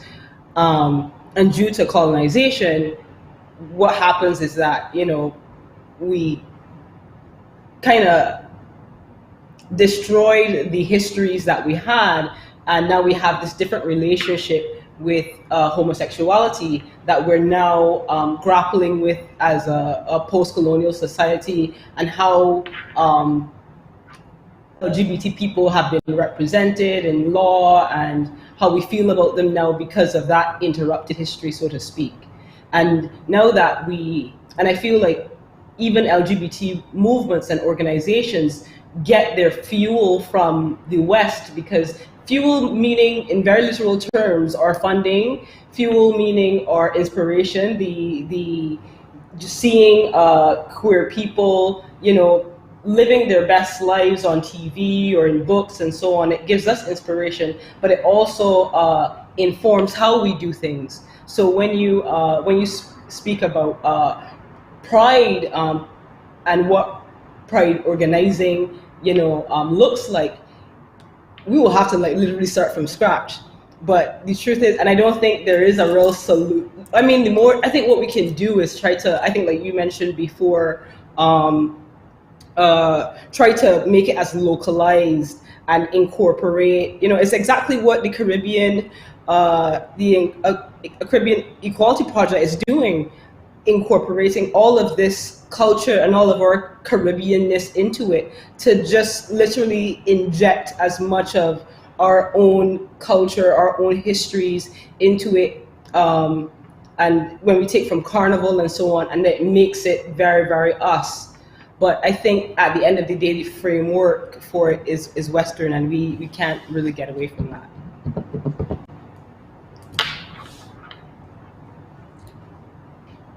I could jump in here. Go ahead. Go for it. Yeah, go for it. Okay. So thank you so much, Dania. And I just want to say, you said some amazing stuff, and something you said earlier about, in order for the organization, your part of your business, to be successful as an advocacy piece, it had to be successful as a company, and that's a very powerful part. And I will come back to that later on. But I want to go back to your questions, Dr. Pretty. You did have some powerful, amazing questions. And what I want to say to us and to the audience is that, you know, years ago when I just started, you know, as a scholar, I thought that good education meant we would end our classes, we'll end our speeches, we'll end our panels, we'll end our events with answers. And then I realized that sometimes quality education is leaving with more questions than answers. So I just want to say hats off to you, Dr. Pretty, putting in those additional questions. It actually is powerful. And I want to address some of those questions that you said, because you said Caribbean pride, you know, you talk about the descent of whiteness and the white gaze. And, you know, but I want to say, I'm not sure how, you know, if we're doing a great job at that, or if it's just the white gaze or the descent of whiteness. I think as a Caribbean people, we are still going through the trauma of that interruption, slavery as the interruption of who we are. But what I want us to remember is that we are powerful in how we have preserved our identity. And I want to say this. Yes, you talk about the white gaze. You talk about, you know, how do we decenter North American from our celebration? And I think we do have it. It is there, but we do have our own special way of doing things in our identity. And I think what we need to do is to trade upon that some more. Let me give you an example. We talked about, you use certain terminologies, Dr. Pretty, and what I loved, you use the word inclusion, exclusion. Well, in the Caribbean, whether there's a white gaze or not, there is inclusion, there is exclusion, there is colorism, there is socioeconomic, we have and shadeism. You know, I come to Jamaica, I come home at least twice a year, every year. And I have had the pleasure of attending Pride in Jamaica twice, participating in Pride twice. And I could tell you, we started, I think it was 2019, the Pride started with Sports Day. If you are Caribbean or you're Jamaican, you understand what Sports Day is, you know what that looks like. There is no North American experience that I have had that Sports Day is comparable to. I can tell you that. And so the Sports Day, being in Red House and Blue House and Green House and cheerleading, that's how we started Pride. The breakfast party, that's a big thing we have in Trinidad and Bahamas and Jamaica and other parts. The breakfast party, the early morning fete. There is none of that there. right? Yes, we have the identities of the boat crews and the other kind of party. But what I think I really want to stress is that we're going to have these contentions. We're going to have these pulling for spaces. We're going to have these, I want it to look like North America because this is the standard.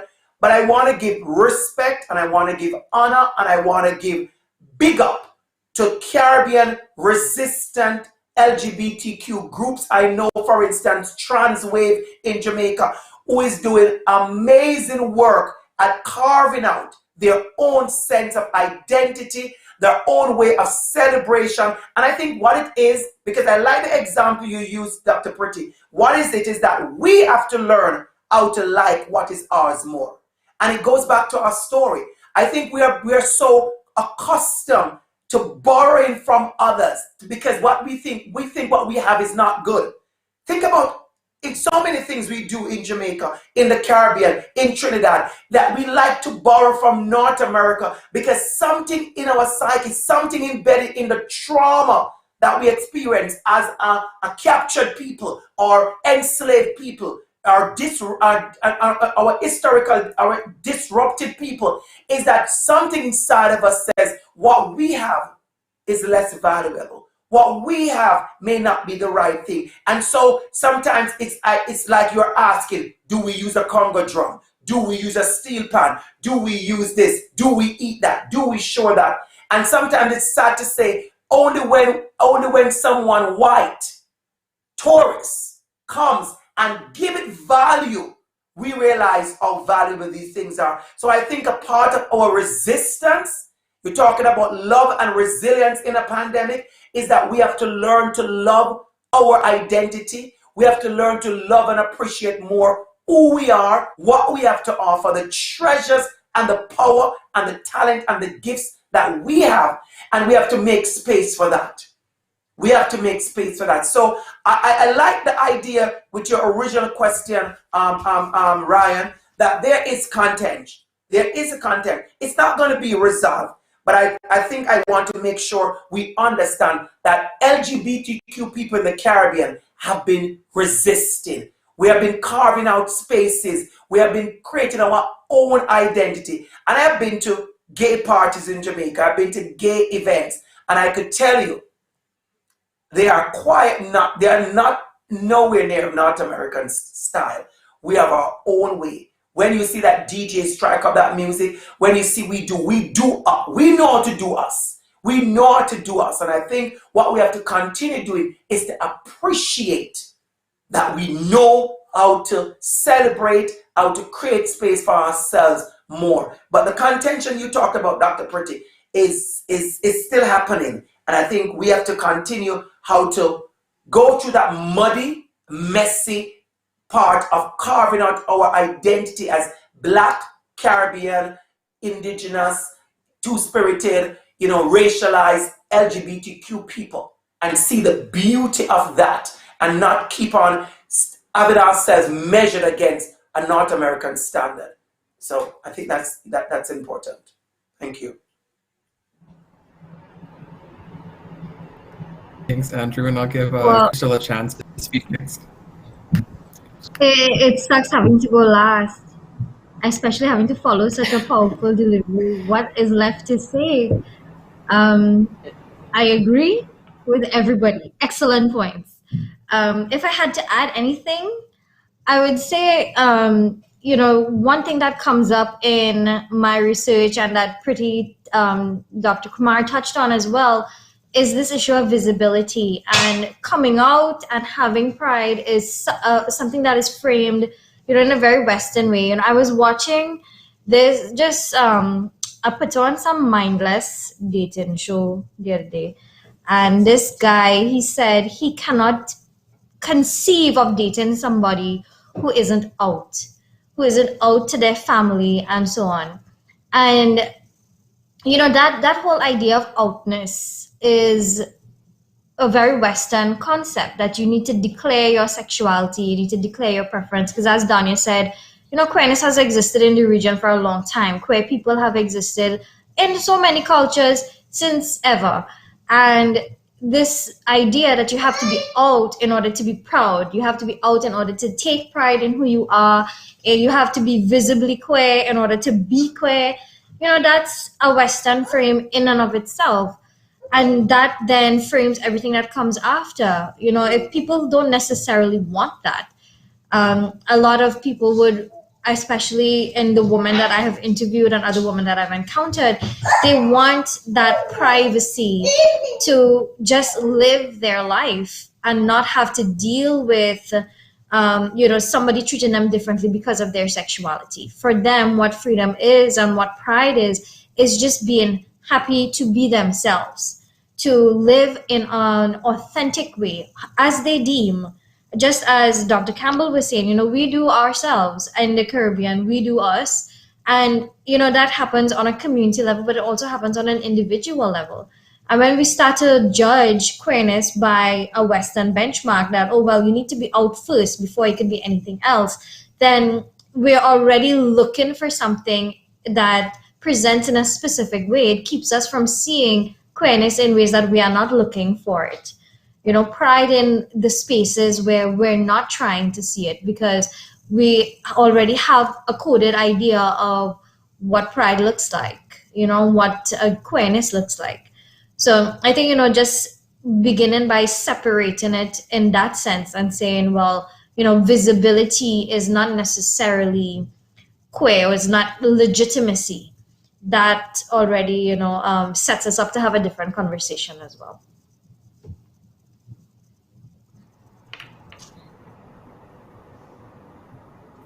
Absolutely. Thank you so much to all of you. I mean, we could go on, I think, for the next 3 hours talking about this. But just, you know, I want to, in my last question here, I want us also to think about the pandemic, right? Because we're also, you know, we can't really talk about pride in this way, you know, that where the pandemic is not at the center of how we organize together, how we come together, and how we be together. And so this year, you know, we've been challenged in a multitude of ways, right?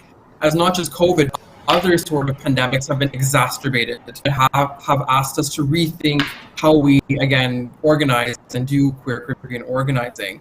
And so for each of you, I want you, if you could, speak about how this past year, particularly in the context of your organizing and your activist work or in your research, has helped us to think about future directions for queer Caribbean organizing and what is needed, you know, as we go, and where do we go from here? Does anyone want to start us off first? I know that's a lot of questions. Somebody else can go first. I think I was in a unique space because I hadn't been doing organizing because I was focusing on launching a travel company in March of 2020, which is like the worst time. So, but what I recognize though, I mean, like, I think for queer people in general, you know, I find are very resilient, but the pandemic, you know, added another layer to the issues that everybody faced. I think everybody each individual that I talked to had a different experience with the pandemic, and it really, you know, really drew out whether it was resilience, whether it's, you know, sitting down with yourself, whether it's, you know, rethinking your life. So it was really a reset for a lot of people across the world. But when we talk about LGBT communities economically, obviously, you know, queer people would have been, you know, some of the hardest hit, you know. And if we talk about the Caribbean context, where a lot of queer people work in service areas, whether that is in tourism or whether that is in, you know, service industries like restaurants and so on, obviously they would have been economically impacted, you know, in large ways. So it's really, but I recognize though that a lot of organizations, including the ones like Equals and She Barbados and J Flag and all of them, were doing like extremely important work where a lot of organizations like stopped, you know, the overarching advocacy to appeal and to work directly with local communities, getting them the things that they need. So organizing during the pandemic looked like, doing food drives and, raising funds and deploying resources and money and I think a lot of the organization, including the Caribbean Equality Project, were just pillars for the community and pillars for people just surviving, because we can talk about rights and we can talk about laws, but at the end of the day, that didn't matter at that point in time. What many people needed was money. People needed food. People needed to keep a roof over their heads. So what the pandemic did was rally communities together to help each other. And I think the Caribbean organizations, all the Caribbean organizations, they did extremely good work. And even in the opening sequence before we got here, the Caribbean Equality Project was talking about all of the work that they did during the pandemic to serve local communities. And I really feel like the organizations across the Caribbean, need to really, really take a bow. I mean, it's not over, but people are now beginning to get back to work again in some spaces and so on. It's not over, but I think in the thick of it, the organizations that exist today really did some good work. So hats off to all the organizations in the Caribbean, including the Caribbean Equality Project, for just getting down to business and getting food and these resources to people for real. Absolutely. I'll go next, Dania, after you, because what you said, I minute actually, because what you said was so powerful. Because I love what you said. You said when the pandemic hit, people stopped the advocacy to attend to care. And I smiled because because for me, what I wrote on my notepad, preparing for this, was that self-care became a part of the advocacy.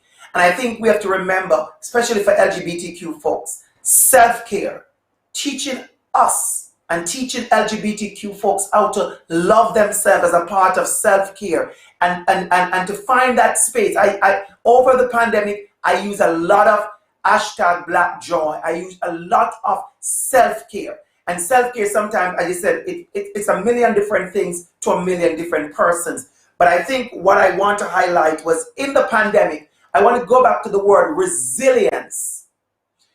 We have always been forced, and it's not a badge we want to wear. It's not a badge we want to wear. But as LGBTQ folks, we have always been forced to be resilient. We have always been the one pushed out, pushed aside, marginalized, trampled upon, and we somehow come out winning in so many ways. Listen again back to, I think it was Devon's story or Dexter's story. You keep on hearing how we won in so many ways against so many odds. And it comes back to the idea of the pandemic.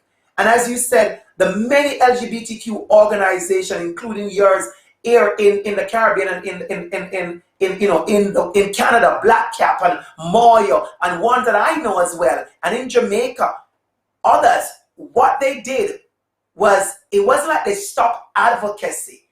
I believe what they did was another kind of advocacy that maybe some of us have neglected for years, and that was self-care. It was about taking care of the people who are doing the work, taking care of the community. And I'm going to say this, I think during the pandemic, many of our organizations, we found many more ways to express love and community than we had before. Because when we weren't in a pandemic, we had opportunities to do things that excluded even persons in our community. But because of how we were almost trapped, or I guess we were literally trapped at home, we found the time to listen, to care, to love more, to share more. And those basic things that we did were powerful. Because we think about Maslow's need of hierarchy. Love is here.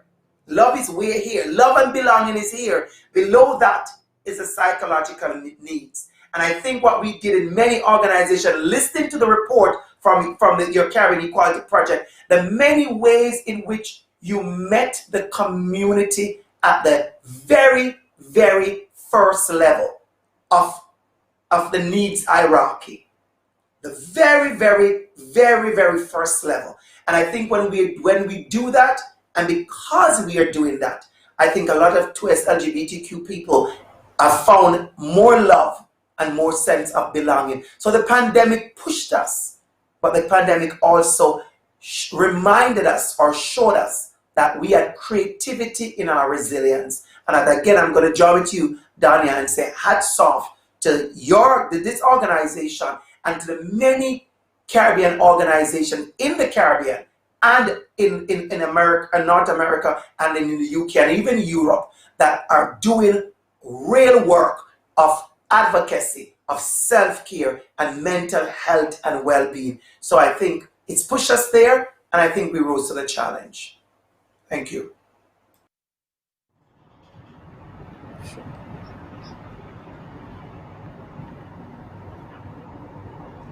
Can I join in?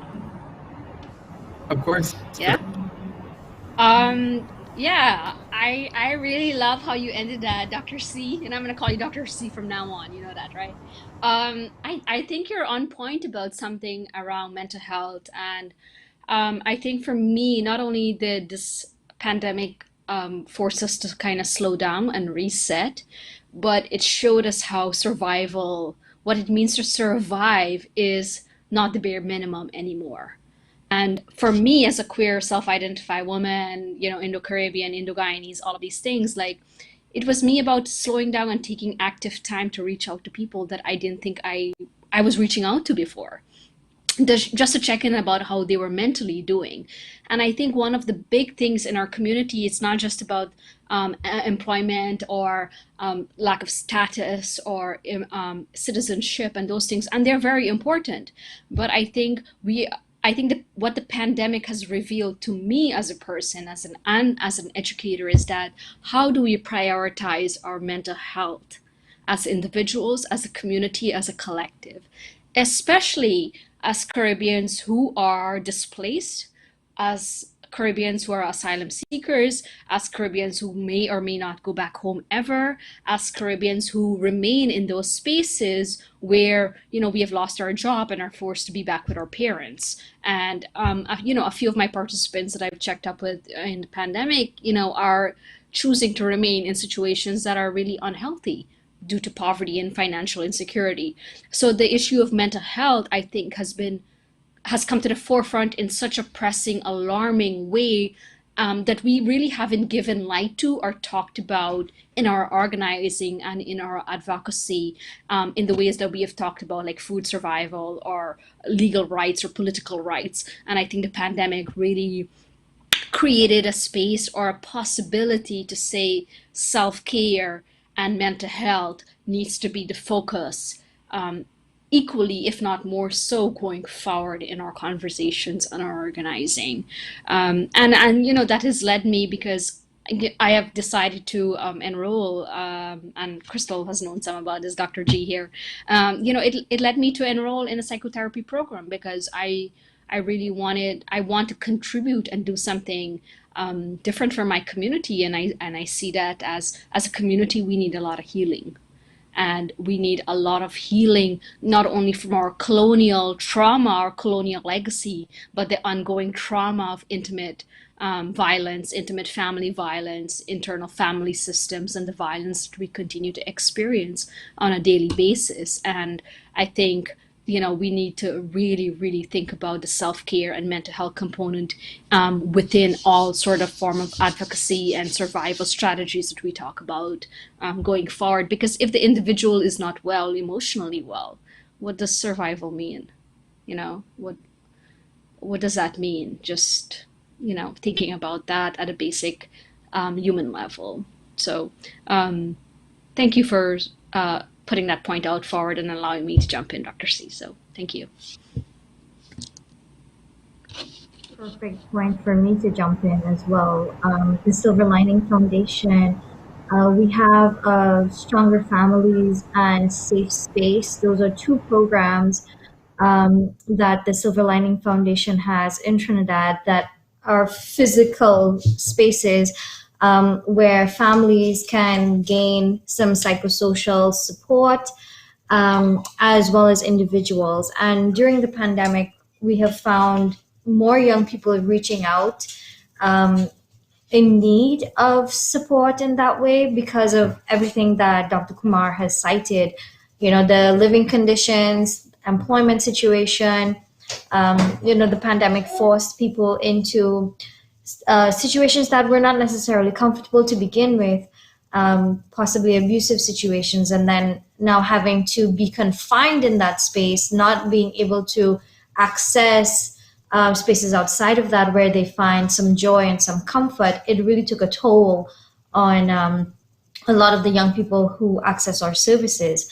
So they have been reaching out for that support. Unfortunately, funding for those programs ended right when the pandemic began.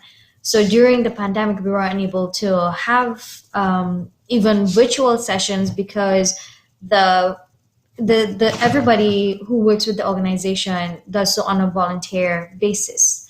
And the new structure of our day-to-day lives during the pandemic did not necessarily facilitate us being able to hold virtual sessions, to coordinate with technology, etc., to be able to do that, even having the money to get like a Zoom license for there to be group sessions, the way that Safe Space was held as a group therapy session where young people can discuss whatever issues were facing them. There would be like a hot topic for the week or whatever the students needed at that time, the youth. So those facilities, we weren't able to accommodate their needs during the pandemic. And now we're in the process of trying to restart those programs and be able to provide that assistance. However, the Alliance for Justice and Diversity has been able to provide crisis support for homeless and needy persons, food items, referral to crisis lines, etc. That care work that Donya mentioned and that Dr. Campbell that you also talked about. So similarly, in Trinidad, that work has been done, trying to provide the care, the basic needs, the necessities as far as was possible during the time of the pandemic. For myself personally, when the pandemic hit, I was actually with Dr. Kumar in Philadelphia. And when I flew back to Atlanta, where I live now, we were on lockdown. And the rest of the time I spent adjusting to homeschool, being very pregnant and having a newborn and having to deal with those things. So like Dr. Campbell pointed out, self-care and our own personal agendas, it kind of took over and took forefront during that time. What is it that we needed to be able to continue this work? And the pandemic sort of allowed me the time as well to finish my book and finally have that come out later this year. Self-plug, erotic cartographies, decolonization, and queer Caribbean imagination from Rutgers University Press. Please buy the book. And keep doing all the good work that everybody's doing, all of the organizations, all of the people. We support as much as we can. We try to participate as much as we can. But if everybody pitches in, it makes it a little bit easier. We're stretched thin. I can speak from my organization that, everybody's volunteering and everybody has their own personal situation that they're dealing with as well. So it does get to be a bit stressful. Thank you.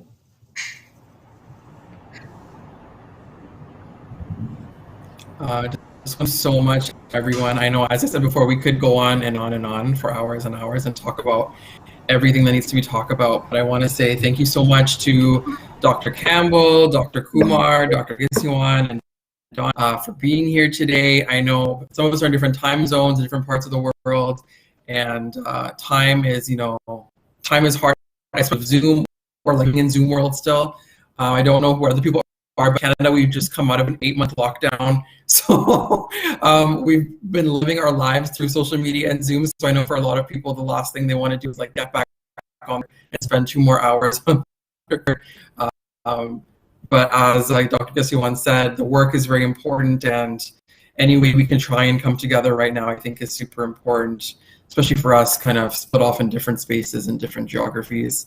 So thank you so much to everyone who was part of this conversation. Thank you to the rest of the team, my Caribbean Equality Project, for putting this together, to all the farmers, for this event and made this event possible. Every panelist's social media stuff is on the Instagram and on the Facebook. And so I know we didn't get to questions, but if people have questions, maybe they can contact the panelists with permission, of course, right? So thank you so much for being here today. Happy Pride Month, everyone. Please stay well, stay safe, and take care of each other. And hopefully we'll be able to meet non-virtually sometime soon. Thank you so much for being here. Thank you for having me. Thank you so much. Bye. Thanks for Congrats having again with us. your book. Thank you.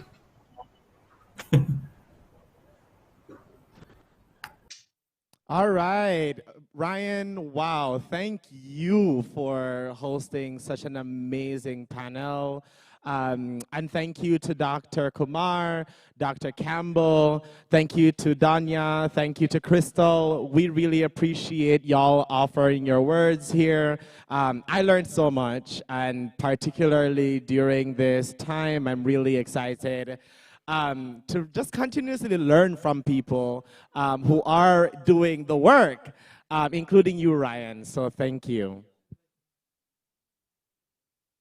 Well, thanks. All right. So we're going to head on, y'all, and we are going to stand up, move up, do a little fun activity. And by fun activity, I mean we're going to hear from an amazing reggae pop artist who is going to have us move our bodies a little bit, because right now we should move our bodies. I don't know about y'all, but I've been sitting here listening and taking in everything. And as everything that has been said is soaking in, I'm going to be moving my body to an amazing performer, Damian Anthony. Everybody, please welcome Damian Anthony.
Wine girl, come wine girl, come wine girl, and back it up. Wine girl, come wine girl, come wine girl, and tick tock. Did I ever tell you you're my type? Move your body and sexy wine. Shake the thing and work for me. Bust it up so I can see. Bend over now all around. Tick tock, don't make a sound. One drop and do it for me, so I can see. Back it up and just wine for me. Just turn me on, cause I can see the things I love you just do to me. Cause I just know you're the one for me. Wine girl, come wine girl, come wine girl, and back it up. Wine girl, come wine girl, come wine girl, and tick tock. Wine girl, come wine girl, come wine girl, and back it up. Wine girl, come wine girl, come wine girl, and tick tock. Tu mirada me mata, me envuelve y me atrapa. Qué rico bailando sobre mí. Con tu flow me arrebata, moviendo esa chapa. De esta fiesta no quiero salir. Brinca, muévelo y sacude, que ya soy tuyo, eso no lo dude. Brinca, muévelo y sacude, que ya soy tuyo, eso no lo dude. Back it up and just wine for me. Just turn me on, cause I can see the things I love you just do to me. Cause I just know you're the one for me. Tick tock, girl, tick tock, girl, tick tock, and brought your back. Yes, tick tock, girl, tick tock, girl, tick tock, and brought your back. Just head top, girl, head top, just head top, and brought your back. Just head top, just tick tock, and brought your back, girl. Vamos a bailar, eso que me amor. Ya soy tuyo y tú lo sabes. Tu sensualidad me dominará. Dale, mata que el piso se resbale. Vamos a bailar, echa para acá. Ya soy tuyo y tú lo sabes. Tu sensualidad me dominará. Dale, mata que el piso se resbale. Wine girl, come wine girl, come wine girl, and back it up. Wine girl, come wine girl, come wine girl, and tick tock. Wine girl, come wine girl, come wine girl, and back it up. Wine girl, come wine girl, come wine girl, and tick tock. Dirty wine girl, dirty wine girl, dirty wine girl, tick tock tock. Dale suave, dale suave, dale suave, rompelo. Move, don't stop. Sóbalo y cógelo. Move, don't stop. Tengo todo pa' nivel, echa pa' abajo. Back it up and just wine for me. Just turn me on, cause I can see the things I love you just do to me. Cause I just know you're the one for me. Back it up and just wine for me. Just turn me on, cause I can see the things I love you just do to me. Cause I just know you're the one for me. Wine girl, come wine girl, come wine girl, and back it up. Wine girl, come wine girl, come wine girl, and tick tock. Wine girl, come wine girl, come wine girl, and back it up. Wine girl, come wine girl, come wine girl, and tick tock.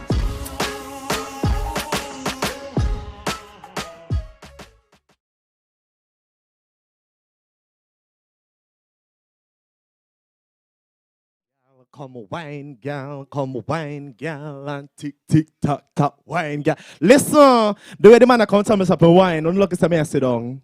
Don't look at me I sit down, otherwise I'm gonna wine food, no. Unlucky. Y'all, that was an amazing performance by Damian Anthony. Thank you, Damian, for your amazing performance. And also thank you to the Queen's Museum for offering the space for Damian Anthony to record that wonderful piece so that he can tell me and all the other girl them for wine. Because, you know, we like to do it. I hope y'all are enjoying this segment so far. We have another amazing seminal piece of work coming up for you all by one of the most amazing queer Hindu priestess, Indo-Guyanese activists here in New York City. We have an amazing performance from Pratima Dubey, who's going to show us and give us amazing lessons, telling us who we are as we are celebrating embracing all our identities in this month. Here's Pratima with a performance and a message to every single one of you.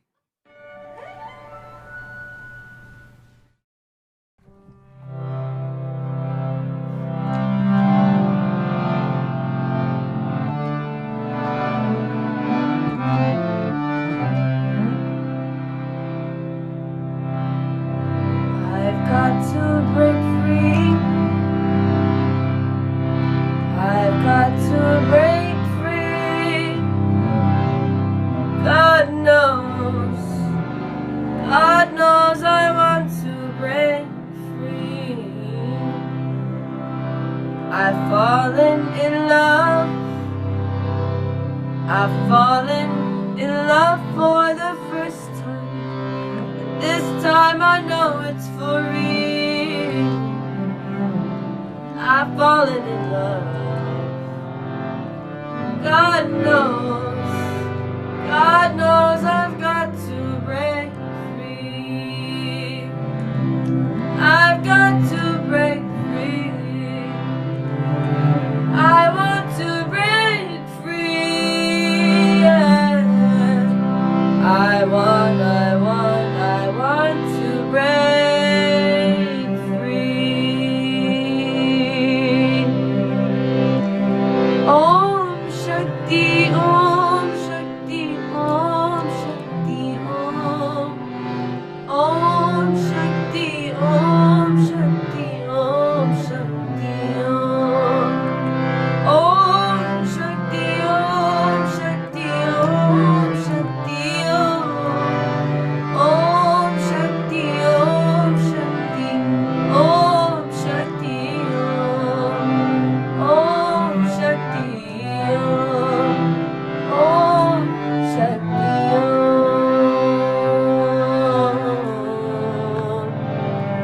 Soham.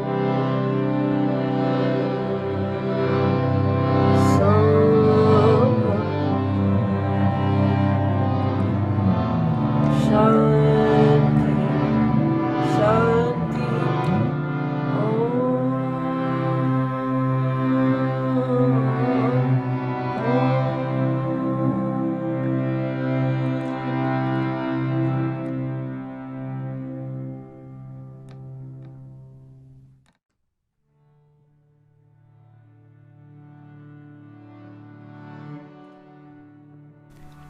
To confront yourself is being forced to see yourself, and that can be difficult.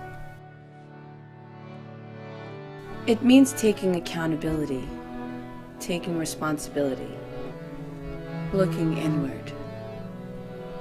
No, not that surface shit, inward. You're forced to see it all. You might want to look away. You might want to burn it. Sabotage it, destroy it. But it's you. And something in there, it's worth believing in, validating, loving, nurturing. It's really taking a good look at your flaws, pinching away at them until you're forced to see something good, something the people around you see. The person they want to be around, the person they look forward to seeing. You cannot escape this gaze. You cannot shun this one. This is your own reflection. Another dimension of yourself looking right back at you, looking at you, looking for you. Don't you see? Look closer into your own eyes, like a mother staring into the eyes of a baby. You'll see the universe. You are the universe. That's where it lives. And you want to die? To kill off an entire universe? Where galaxies, worlds, stars, and moons reside? Yes, it's intense. But you're a force to reckon with. The universal goddess, Shri Devi. Even if you hurt the physical body, this portrait of the universe, your aura, hurting or not, will remain. It would be walking away from the beauty that stares you in the face. It would be diminishing a ray of the sunlight, or destroying a lunar ray of the moon. You are Shri. Your eyes are the moon and the sun. Your body is the cosmos. This is you. This is okay. To love you, it's better than okay. It just is. And this is living pridefully.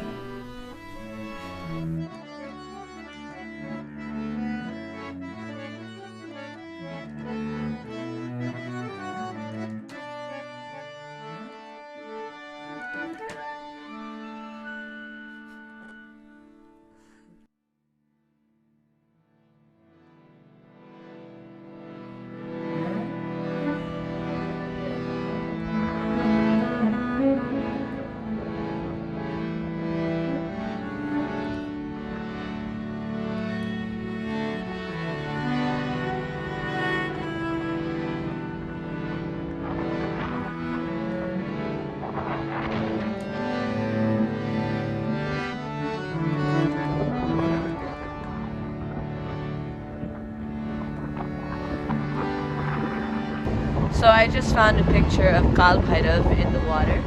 Kal Bhairav is said to be one of the destructive forms of Lord Shiva. He's also the consort, the partner of Kali, the goddess Kali. So to find him here today is just an auspicious sign that we're doing the right thing. Yeah. That's rad, right?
Wow.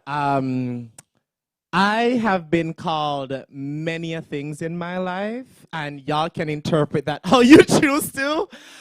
I don't think I've been called the universe and the cosmos, and I'm so thankful for Fatima for introducing us to that possibility, because yes, we are the universe. Within us is a collision of stars, of wonderful astrological things, and I'm really thankful for Fatima for giving us that lesson. Such a moving and powerful piece. Thank you, Pratima. We are going to move straight ahead to another one of our interviews by one of our amazing leaders here at the Caribbean Equality Project, Sai Ali, who is our Trans Justice Coordinator. And she's going to talk to us about her experience living in a Caribbean household and coming into her identities. Please listen up to Sai.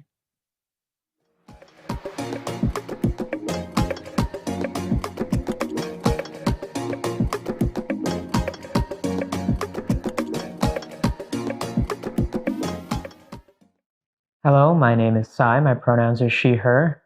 I'm one of the co-facilitators for Caribbean Equality Project's Unchained support group, and I'm also the Trans Justice Coordinator for CEP. My journey to self-acceptance as a Indo-Caribbean or Guyanese trans woman, well, it's been a bumpy road, but it's one that I have been navigating for 5 years now. I came out in the end of 2016. My experiences with transphobia are primarily street harassment and also family rejection.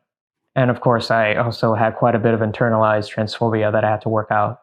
I live in Jamaica, Queens, and a lot of my early days transitioning, I did experience quite a bit of street harassment. People calling me slurs, calling me names, laughing at me, people declining to serve me if I went to a store, men catcalling me and then figuring out that I wasn't a cis woman and that causing problems. One of the things when I was still coming to terms with my identity is I didn't know any trans Indo-Caribbean people. I thought I was the only one. And in my mind, I used to tell myself, well, if there's no one who came before me who was trans, who am I to try and live as a trans person? And maybe that was my anxiety and my self-deprecation, but it was a real thing. I did think, and it really did hurt me a lot. The summer of 2018, I started facilitating the monthly support group called Unchained. And I had started doing facilitation for support groups because support groups for LGBT people were so critical to my therapy and my integration into the New York City LGBT community. And I had gotten so much out of it, and I had also been to so many that I kind of picked up how to do it. And I was also trained by someone named Aruna Rao to do support groups. We've gotten a wonderful reaction. We have many regulars who come. We've had people come from various cities in California. We've had people come from the DC area. We've had people from the Caribbean log in and join the meeting. People from other countries, Canada. We've had people from all over the place. It's a really unique space where people who are LGBT, who are questioning, who are from the Caribbean, or they're the diaspora, or they're descended from Caribbean parents, they come and they have a space where they can really see others like themselves. And it's not something that we can really take for granted, particularly if you're a trans person. For me, living pridefully means doing what I'm doing now. It means being part of the LGBT community, trying my best to support those in my life who are transitioning or who are coming to me for advice. But personally, for me, it's just living my life as a woman. Sigh. Same. So many of us feel as if we're the first ones and we have to sort of like battle that at the same time. So thank you for sharing your story, Sai. So many folks are now looking at you and saying, because of you, I can. Thank you for setting that precedent for other trans Caribbean people, Sai. Thank you. Next up, y'all, we're gonna dance again. We have an amazing performance coming up by one artist who has been dubbed the first openly gay, openly queer dance hall artist here. And y'all are going to hear his piece, Me Ready. So, ready? For him song, we say, ready? What theme song we say, Me Ready? We're gonna figure it out. But everybody, please joining me in welcoming Damaro.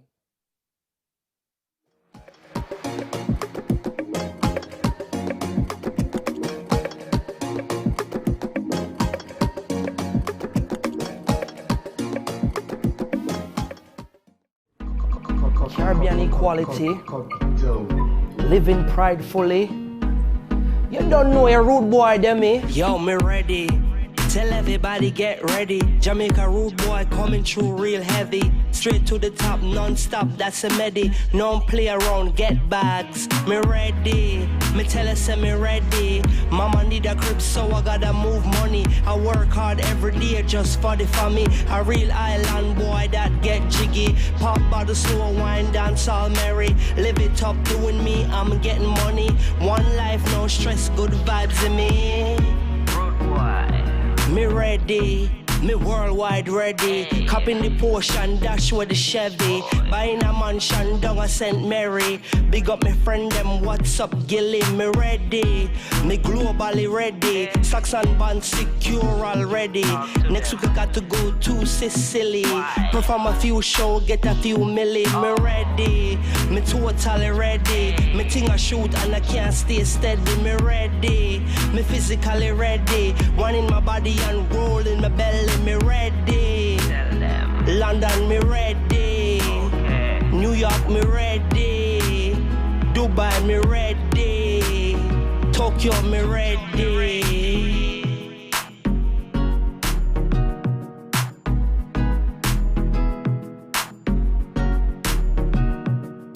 Live it up, get a youth, live it up. Hold it up, get a youth, hold it up. Bust it up, get a youth, bust it up.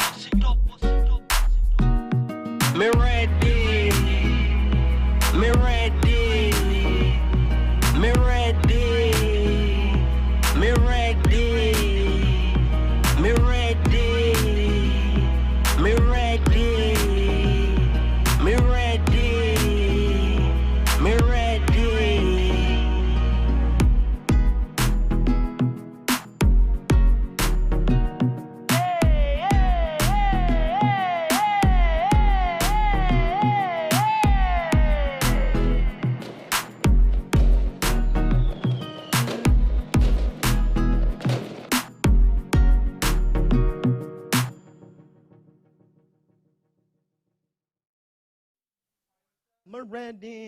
We're ready. Oh, hello. I'm back. I was just here vibing. I was ready for that performance, and I am now ready to hear more of that performance after that. But before we get into more music, more performances, we're going to hear from another one of CEP's leaders. As y'all know, the past couple days has been a little bit contentious in New York, given the fact that we are in our primary election. But our work, particularly during this election time, has been led by an amazing, amazing activist, teacher, civic engagement leader, and the director of civic engagement here at the Caribbean Equality Project. Everybody, please listen to and learn from the experiences of Ramdat Singh.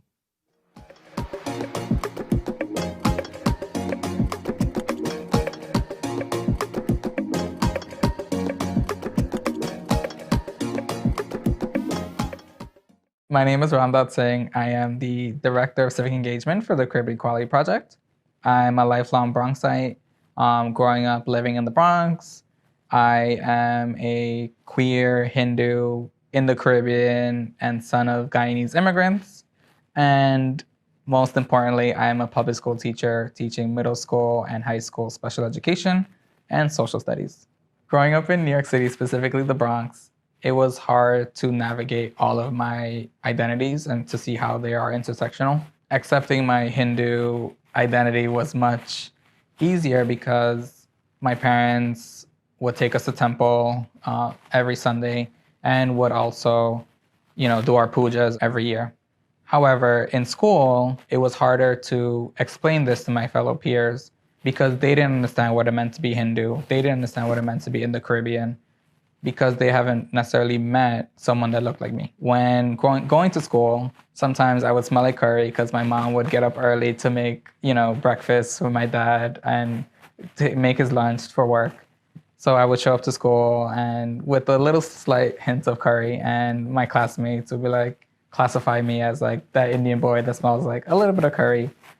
So I tried to avoid, having that curry smell. And when talking to my peers, I kept my identity very short because I didn't want to have that complex conversation about what does it mean to be Hindu or Indo-Caribbean. Navigating my queer identity was a much rougher transition. I grew up thinking that, my parents would not accept me for who I was. So I came out very late. I came out in 2015, which was about 6 years ago. And I was fearful that I would be kicked out. I was fearful that, my parents would disown me. But when I came out, my parents were very supportive. They pretty much told me that, it's okay. This is your life. We won't be here forever, but we just want you to be happy. And I think the phrase that we just want you to be happy made me emotional to think about. Having that support meant the world to me. I already knew that my parents were supportive of me. I know they're proud based on my education and all the things that I've been doing. But to see them so supportive with my own personal life meant the world to me.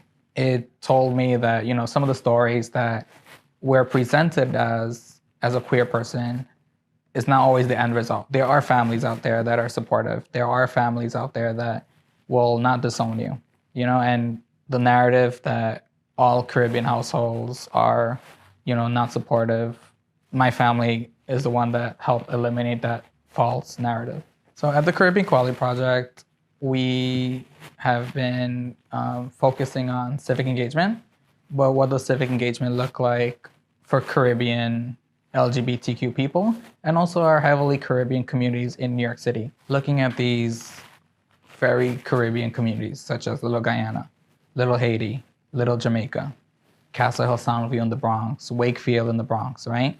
And looking at how can we turn those communities out and increase voter participation. Some of the ways we've been doing this is through phone banking. We've been calling our neighbors and our communities to educate them on the upcoming elections, tell them why they should vote, and to make sure they have the information needed to make their own decision on who to vote for and how to vote.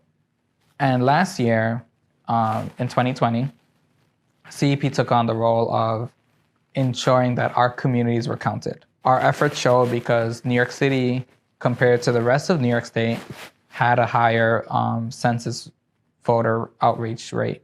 And in Queens, we saw within 3 weeks that our campaign helped increase the census response rate. Finally, Caribbean Equality Project hosts 2 pop-up pantries per month, one in Queens, one in Brooklyn. And we've been tabling here at these pop-up pantries, ensuring that 1, our community is registered to vote, 2, that they take our pledge, that way we can send them the information to their house, through their email or phone, so that they have the resources and the materials needed to make the decisions to vote. And also being there at these pop-up pantries to answer any of the questions that they may have. So love and resiliency in post-pandemic and the intersectionality of movements means building community spaces. Building community means, taking up space of people that have been disproportionately affected by multiple pandemics happening at the same time. And it's important to recognize the resiliency in our communities and continue that resiliency and community building post-pandemic. Ramdad, thank you for highlighting the love that is always effervescent and omnipresent within the Caribbean community, particularly as it relates to family. Many of us, we have a complicated relationship to our families, and at the same time, we have families who are loving and accepting and respecting of all of our identities. And this event, this time is for everybody who may find that, you know, they may want company or they may want kin, or they may want family. So I want to thank you for bringing up the nuances around this intolerance, this generalization of the intolerance that Caribbean communities have, because it's not that it's a little bit more nuanced than that. And thank you for highlighting that, Ramdad. And I also want to say many of us here who are listening or tuning in still are looking for family and still are looking for kin.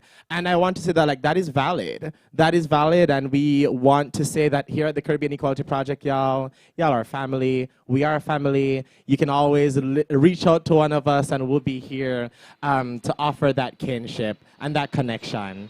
So thank you, Ramdad, for allowing us to be able to do that. And thank you for your work with voting. Y'all, we are going to go back into a little movement session, and this is going to be a very energetic performance. From all the way to Guyana, come all the way to New York, this person has been a formidable dancer, particularly specializing in Afro traditional dances, and you all are going to see part of that today. And I'm really excited to share with y'all my sister, my friend, Tiffany Jade Monroe.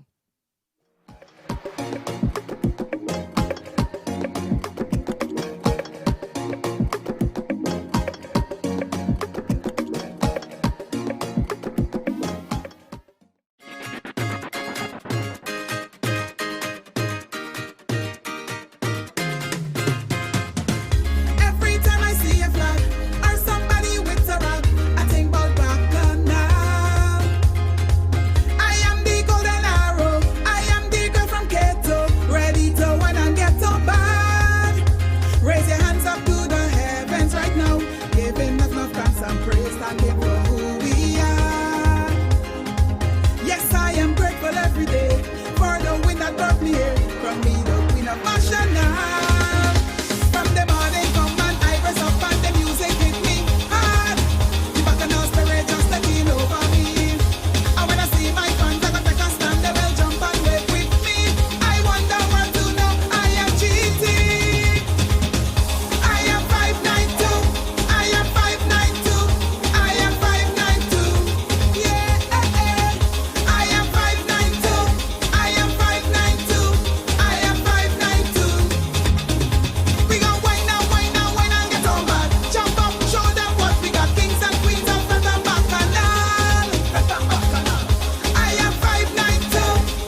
I am 5'9" too. If it's one thing about Guyana, the girls gonna tell you that they're from Guyana. If it's one thing, hello. I'm not one to talk though because I'm sure there are several songs about the A76.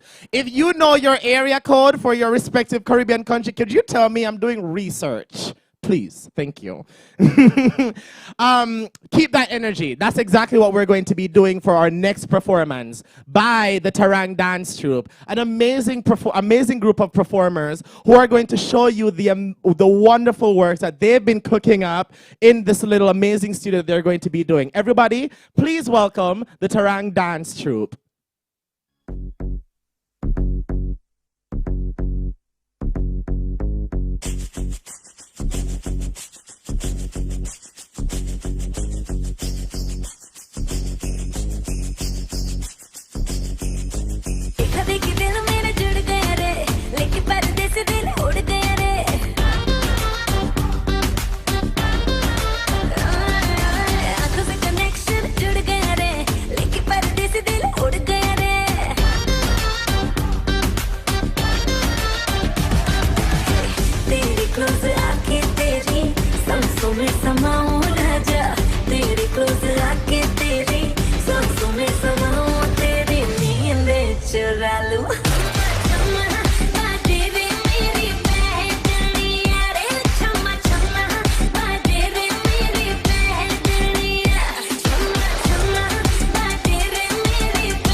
सलाम ले जाता हुआ उड़न खटोला और been बजाती हुई नागिन।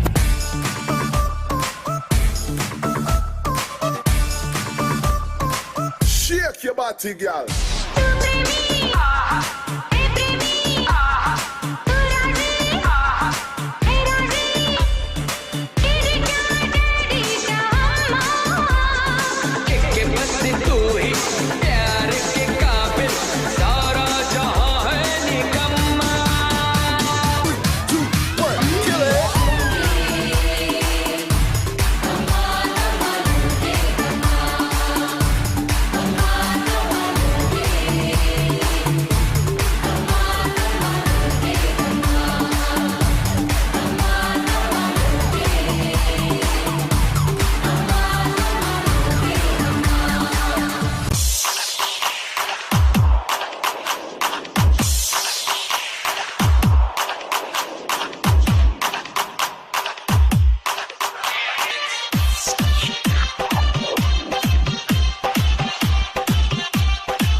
That was the Tarang Dance Troupe performing an amazing piece with various songs, doing their thing, y'all. And I don't know about y'all, but I was getting up, I was dancing, I was doing the whole thing. I know that it looks like I'm just in this chair, but I promise you that when the camera is not on me, I'm up dancing. So I hope that y'all are doing the same as like y'all are listening. With that, we are heading into what is going to be our final performance of the night before DJ Expo comes on and plays some more tunes.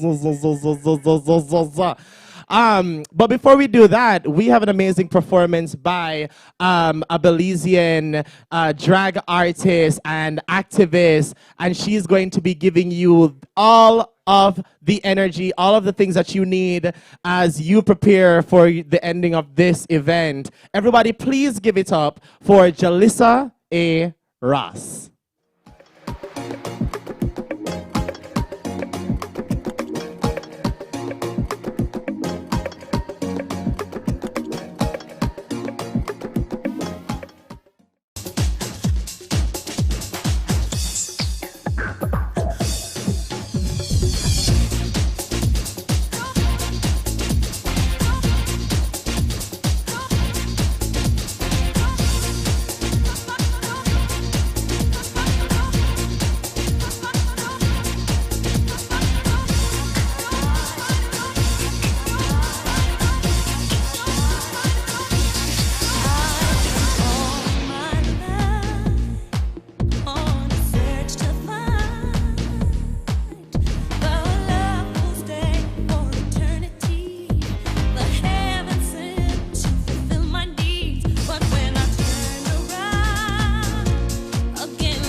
Thank you. That was an amazing performance by Jalissa A. Ross. Y'all, we have come to the end of our first night. So to help us close off, I've invited our executive director, Mohammed Q. Amin. Hello, Mo. Hey y'all, I just have so much love in my heart right now. Happy Pride to all of my queer Caribbean, trans Caribbean family. Happy Pride to all of our allies that's been standing with us for years after years, like DJ Expo, The World is Rich, Rich Prasad of Extreme Sounds. These folks have been literally creating magic during War Pride and all of our Pride presents. I want to thank all of our sponsors. I want to thank Leonard Litz LGBTQ Foundation, without whom this production could not have been possible. They have helped us to pay every single performer and speaker that you've seen tonight. Pride Month, every single month, every day, LGBTQ artists, performers, and speakers deserve to be paid. And the Leonard Litz LGBTQ Foundation helped us to do that this year. I want to thank Aperture Community Health Center. I want to thank Humanity in Action. I want to thank JCal for hosting us and letting us record all of these beautiful videos in their space at the Jamaica Center for Performing Arts. I want to thank the LGBT Center in New York City for always standing with the Caribbean Equality Project. I want to thank the Queens Museum, for whom we recorded 2 beautiful videos for Damien Anthony. You saw one of it tonight. You're going to see the next video tomorrow. I want to also thank Gapimni, who supported all of our work from day one. We are going to be joining them this Sunday at the Queer Liberation March. So please join Caribbean Equality Project. I also want to thank The World is Rich. Where is Richard? Richard, come here. Rich. Y'all, you have to... Rich, come here. This man right here has literally supported CEP from day one. Rich spent hours, right? There's also a watch party happening back here. And Rich spent between 10 to 12 hours for an entire week recording majority of the content you saw tonight. Not only did he record it, but he also edited that content. So Rich, thank you. I cannot wait for day 2. Y'all, we have an amazing production in store for you tomorrow. Amazing performers, amazing speakers. We have our keynote address from the one and only Rajiv Mahabir, and we spent hours with Rajiv, and we're so inspired by Rajiv's work, and we can't wait to share that with you tomorrow. I really want to thank DBGM, Depressed Black Gay Men, Antoine Craigwell, for constantly showing up and supporting CEP. I want to thank Extreme Sounds. Every single thing that we do here tonight is powered by Extreme Sounds, his team that have constantly showing up for CEP, and our DJ Expo. Y'all, thank you, Rich. Y'all, DJ Expo has been one of our resident DJ at Caribbean Equality Project for the past 4 years. From our Pride Parade, to our Jumbie Masquerade Ball, to our Live Your Life Fete, DJ Expo has been a part of all of it. And this is what allyship looks like. It takes DJs that will make sure that anti-LGBTQ music is not played. This is how we create spaces for LGBTQ people to be who they are. And DJ Expo has been leading that work with us for the past 4 years. Many of you saw our video from War Pride celebrating 5 years of Caribbean Equality Project. This is our 6th anniversary. We have been doing this work in New York City for 6 years. We started out as a small engine that could, and now we are a running race car in New York City. And this year, we are so proud of all of our sponsors, all of our partners, from South Queens Women's March to AHF Foundation, who has been supporting us, making sure that we have sustainability to continue this work.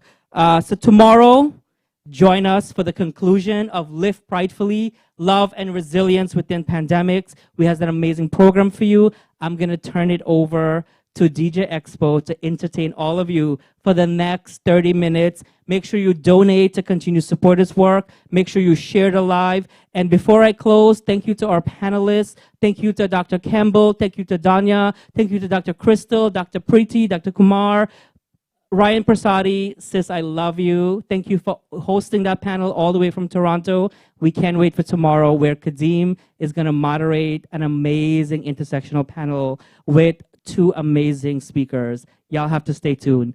DJ Expo, you ready? Happy Pride, everyone. Of course, what an amazing, amazing, amazing live show.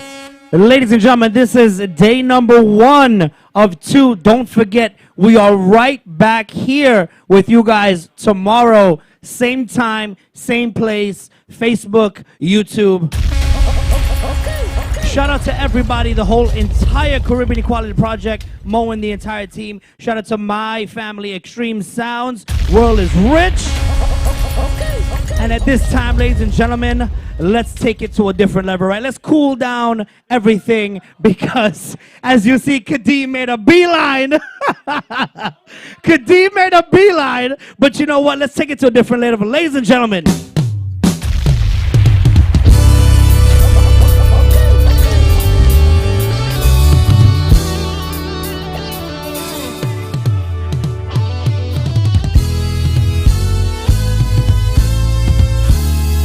Definitely got a shout out to our host, Kadeem.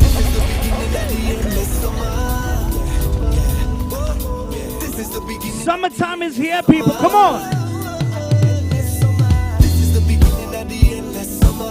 Summertime is upon us. Come on.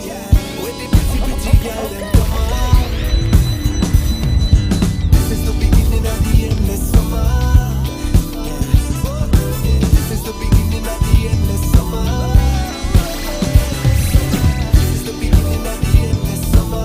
Once again, my name is Expo. I represent Bass and Entertainment. Backyard Republic Extreme Sounds, baby. Come on. Let's go. Let's go.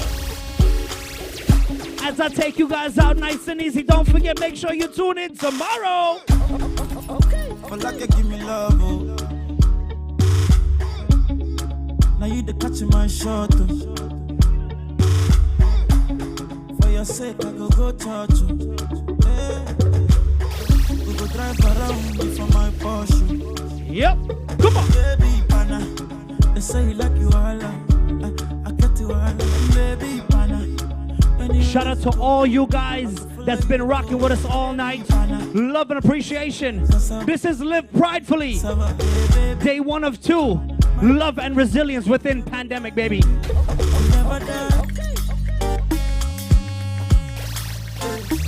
Oh my God, next Sundays.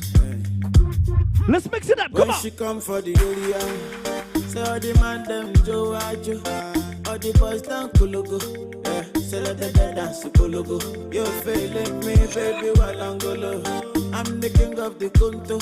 And they loving the way I do this song. Come on, come on, I'm a kawaii and jogo. Say that baby come be mine now. I don't mind shit down. All the days you don't take, I don't mind shit down. Say baby give me your love, I don't mind shit down. Because I love you with all my heart. Caribbean Equality Project, baby. Oh my, oh mama, oh father, oh nana. I said no other, China, you know I wanna control ya. Oh child,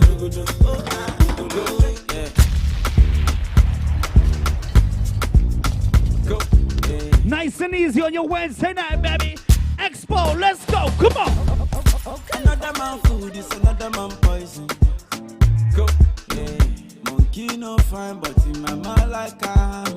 Go, oh yeah. Sure you want come calculate my money. Extreme Sounds, the world is rich, baby. You want to dance, oh, you want to shake, oh yeah. You know the vibe. Bless you, oh yeah. Chop the rice and banana, oh yeah. I go do my best, oh yeah. Chop the way do one banga, oh yeah. But you don't start, oh. What an amazing show tonight. What an amazing show tonight. You guys think tonight was nice? Wait till tomorrow night, baby. Come on.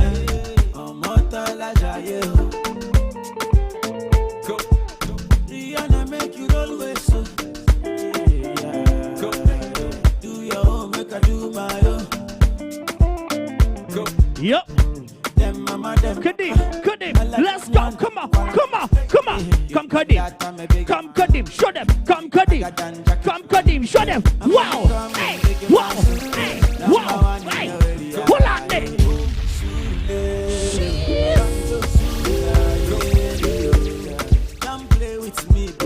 Our esteemed host Kadim. Oh, yummy.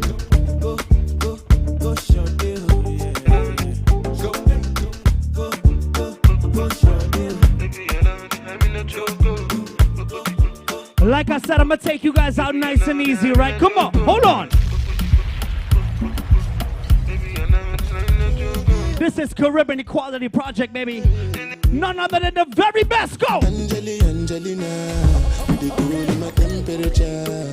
If you call, I go come deliver. I no go fall in your hand never. So now me you could love forever. I'm a cocky no feeble letter. I'm a Angelina, with my Angelina.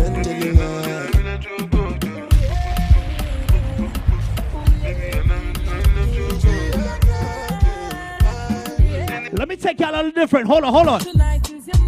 Yep. Come on. Tell me no. How me say?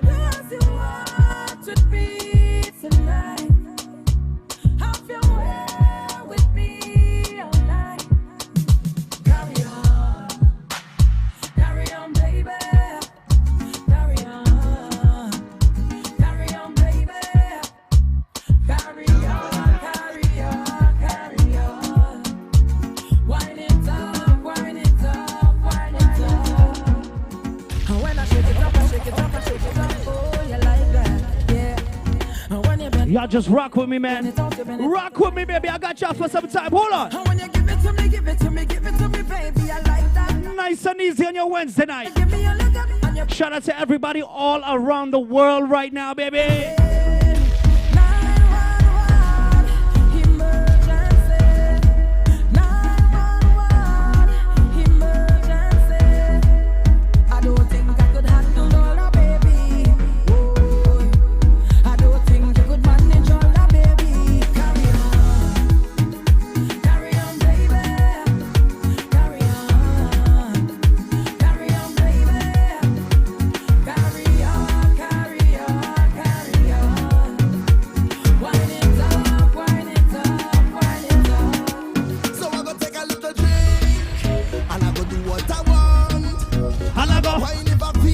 Take a little drink, baby.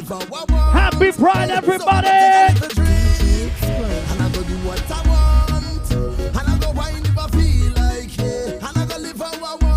You see me? Let me tell you.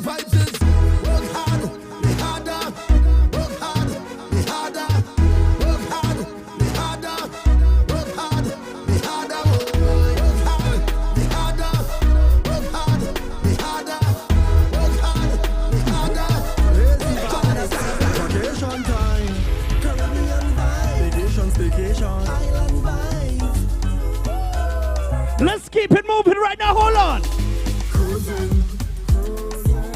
Not a care in the world right now, just cruising. Operating on Caribbean time, I'm moving slow. Yeah, the sun's on my face and the breeze so soothing. Good vibes, off to the beach we go. Friends and family, come along, let's go. Put a couple drinks in the cooler, come, let's go. I just want to take y'all out nice and easy, man. What an amazing show, Caribbean Equality Project. Don't forget, we're back here tomorrow night. Go! First thing I do as I rise up is count my blessings. First thing you should do as you rise up is count your blessings. Cause every new day under the sky is a blessing. You're surely blessed if you have life. Yep. Ain't no guessing. I want you hear me like the radio. Want you see what I'm saying like a video. Understand me clear. I represent the Baseline Entertainment Backyard Republic Studio X. Extreme Sounds, world is rich. Come on. It's all about it. We vibrating on a high frequency. Vibrating on a high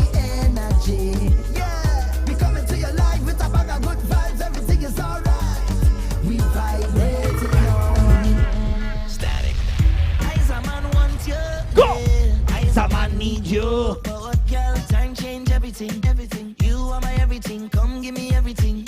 I know you miss the smell of cologne and cigarette. Hey, cigarette. Hey, and girl, come and perform for me. Wind down low and perform. Come on. Been on my mind so long. Yep. And I know it's really hard for you, baby. How me say? I have it bad for you, baby. How me say? That's how it's going down. All I need is just one touch, and that's gonna do so much. I bring it on my bacchanal for you. Rock back, smoking cigarette.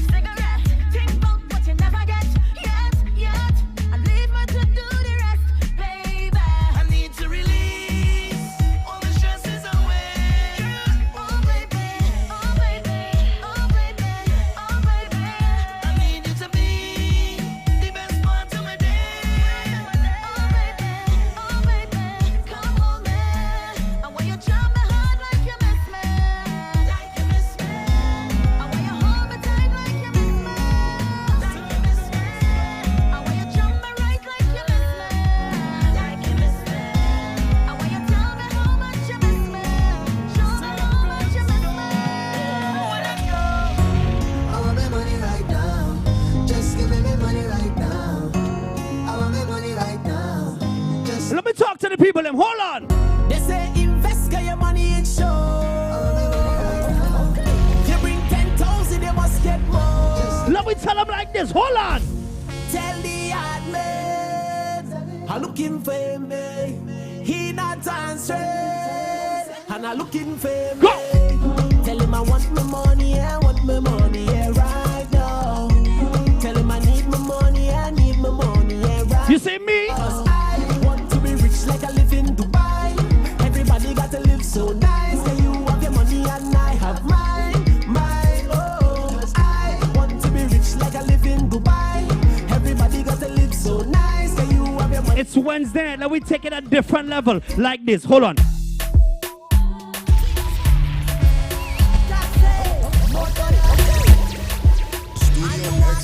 Come on. Come on. Classy. What? Expo. World is rich. Extreme talent. Go.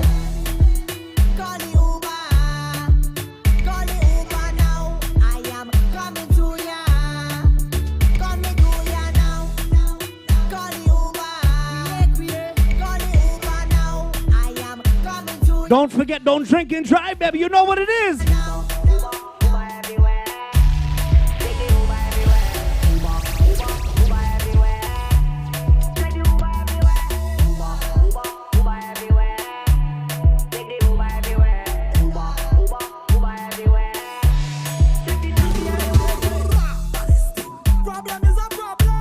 Yeah, yeah, yeah. Mama, you know how I feel about you already. You know my body when it come to you. Come on. Your man say he don't like me. I don't like that you. Oi.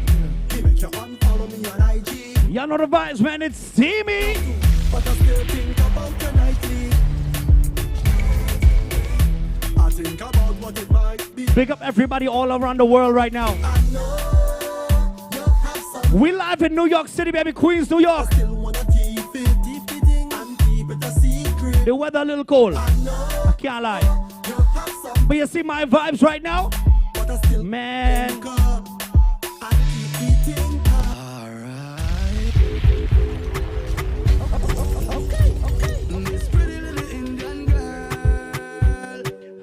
Let me mix it up like this. Hold on.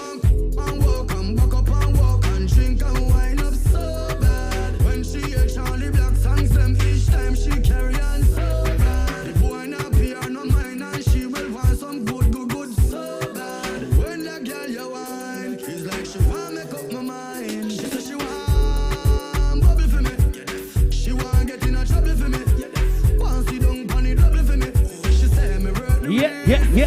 Hold on.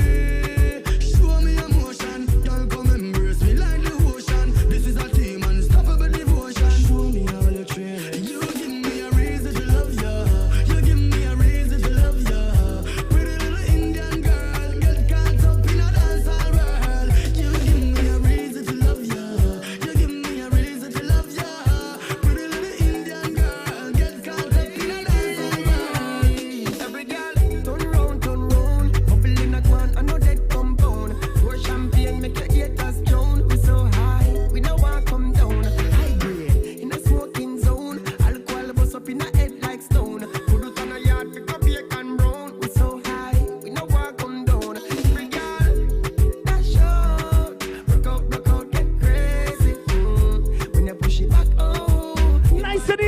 Wednesday night, baby. Caribbean Equality Project. Don't forget tomorrow, right back here. You're truly Expo. I will be here, baby. I want to see all of y'all right here.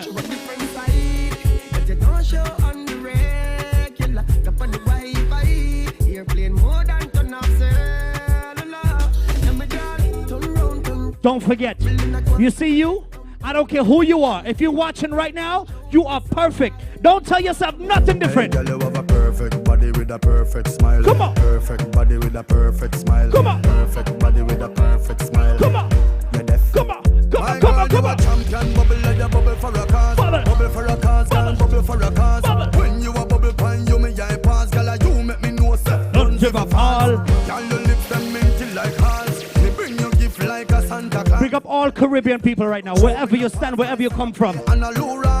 If you're from Jamaica, Barbados, Guyana, Trinidad, all the Caribbean islands right now, wherever you at. Baby, you're perfect, you're perfect, you're perfect. So we, yeah, you're perfect, you're perfect, you're perfect. Come on, come on. Me no know if your boyfriend not tell you, but me I tell you right now. Oh, you're perfect, you're perfect, you're perfect to me. Every girl I say, fit them right, but you have the pretty way you hold me in up. Me a fi ask you, how you pretty so. Come on. You me a muggle with anywhere me go. I want to kick up something a little bit. Y'all just rock with me at home, right? I want to kick up something a little bit, man. You're truly Expo. I'm here. What up?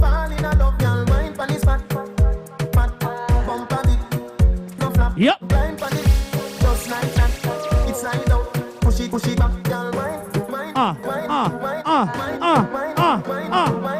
You know the words? You know the words? You know the words? No balance it up. Give me that. Give me wine. Give me dance. I said I want to kick up something for y'all a little bit. I want to kick up something for y'all a little bit. A little bit, a little bit, a little bit like this. Biddy ding ding. Biddy ding ding. Dung da do dung da do dung da do dung da do dung da do dung da ding dong ding ding. Brr bu dung dong biddy biddy bing bing biddy ding brr dung bu ding biddy ding.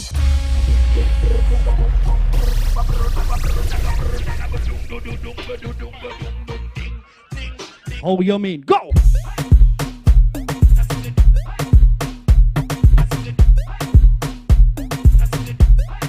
Ding ding. Anybody at home still rock with me? I want to see y'all in the chat box right now. Drop an emoji in the chat box right now. Hold on. Give me some. Give me some. Give me some. Give me some. Give me some. Drop an emoji in that chat box right now, baby. Come on. I want to give it to you, baby.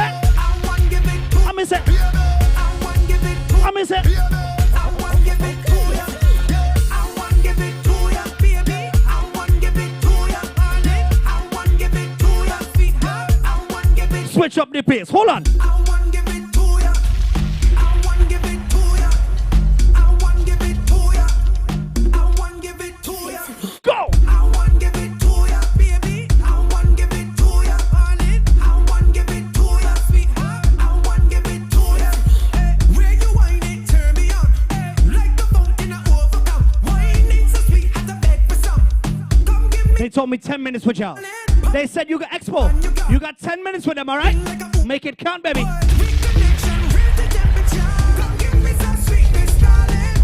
Let me represent me. Let me represent my West Indians, my culture, my heritage.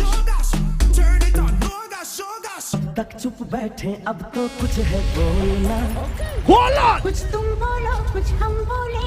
Let me give y'all some real Richmond Hill.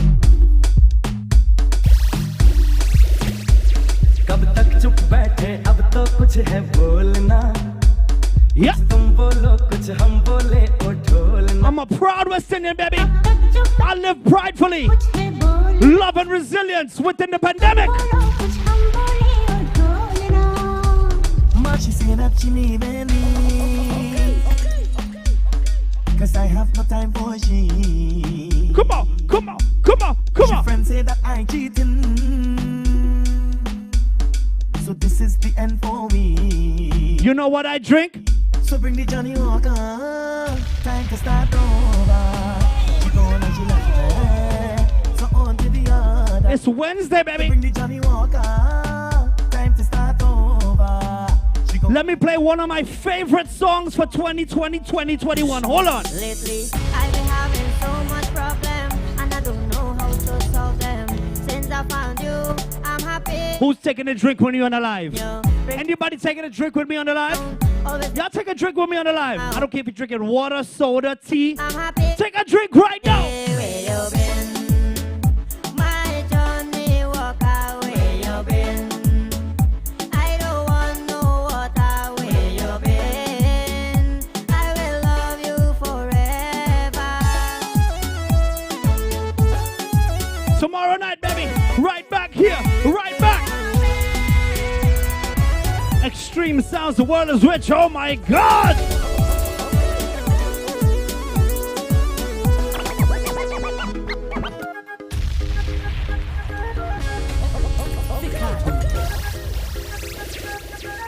Studio X! You don't know what you have until it's gone. Listen to the lyrics, people. You don't know what you have until it's gone. Cherish them. Now you're up and gone away, baby. Didn't wanna stay, baby.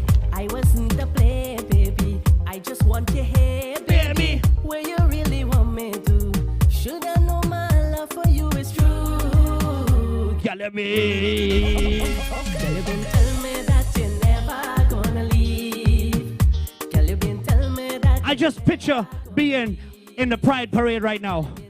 Going down 5th Avenue with a big truck and Extreme Sounds and World is Rich. And I say, you know what? To all of my people here, let we take a drink together. All my friends and me. My Caribbean Equality Project. My family. All my friends and me. And all my family. We should love each other endlessly. Love is the answer, people. All who don't like me. Love is the answer. Love will conquer all. We should be living in harmony. Alchemist, pick it up. Don't take forever to say we love each other when God calls our number. It's over before it's too late and we never have a chance to see each other.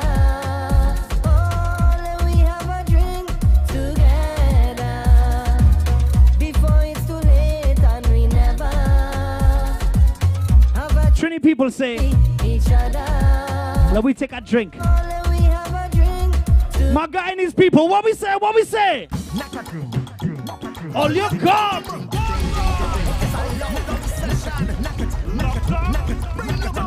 Come on. Bring your bottle, bring your spoon, bring your bottle, bring your spoon, bring your bottle, bring your spoon. Knock a table and bust a tune.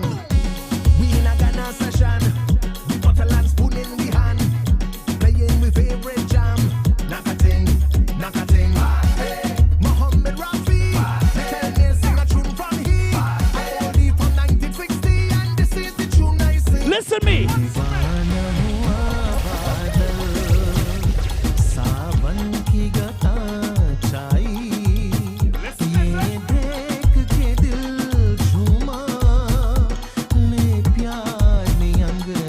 I'm proud of where I come from, baby.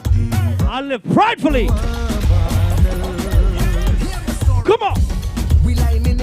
Yep. Don't forget, make sure you guys donate, please. Log on tomorrow, baby. You're truly, I'm here. You already know. Listen.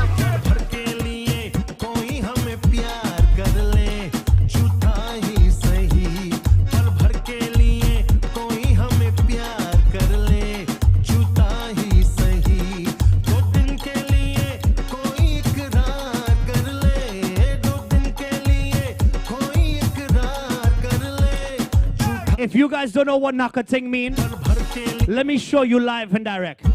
This is what they mean when they say nakating.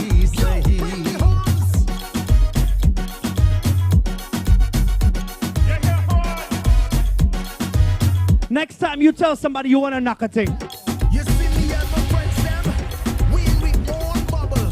And we ain't causing no trouble. Love is the answer, baby. Knock a thing. Knock a thing. Everybody come let we knock a thing. Knock a thing. Knock a thing. If we take a lot, knock a thing. Oh, man. This live stream was so nice. So sweet. Just gotta rock some music like this, man. World is rich, big it up. Extreme, big it up. Caribbean Equality Project. It's one thing when you have a party, but you see this live stream, it's a whole different vibe. We do it all for you guys. All for you guys, only for you guys.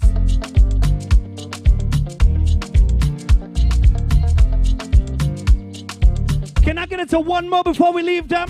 Can I get into one more before we leave them, please? One more, one more.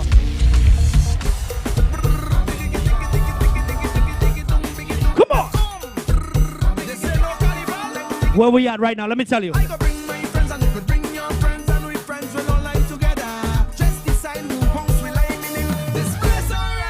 Right there, Indy. Whoa!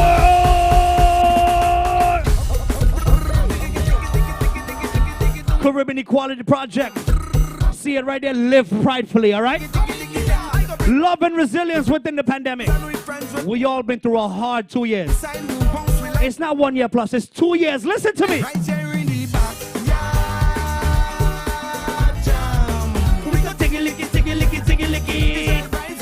Yo!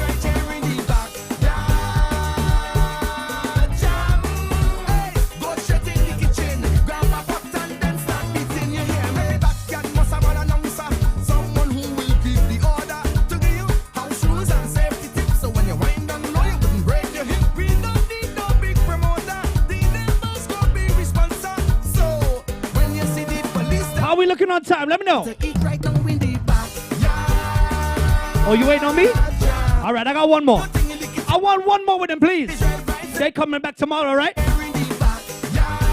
You guys make sure you're back here tomorrow. One more. Hold on.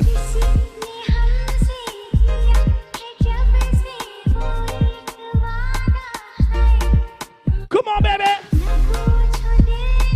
You're truly Expo. Backyard Republic Based on Entertainment. Extreme Sounds. The world is rich. Studio X. Caribbean Equality Project.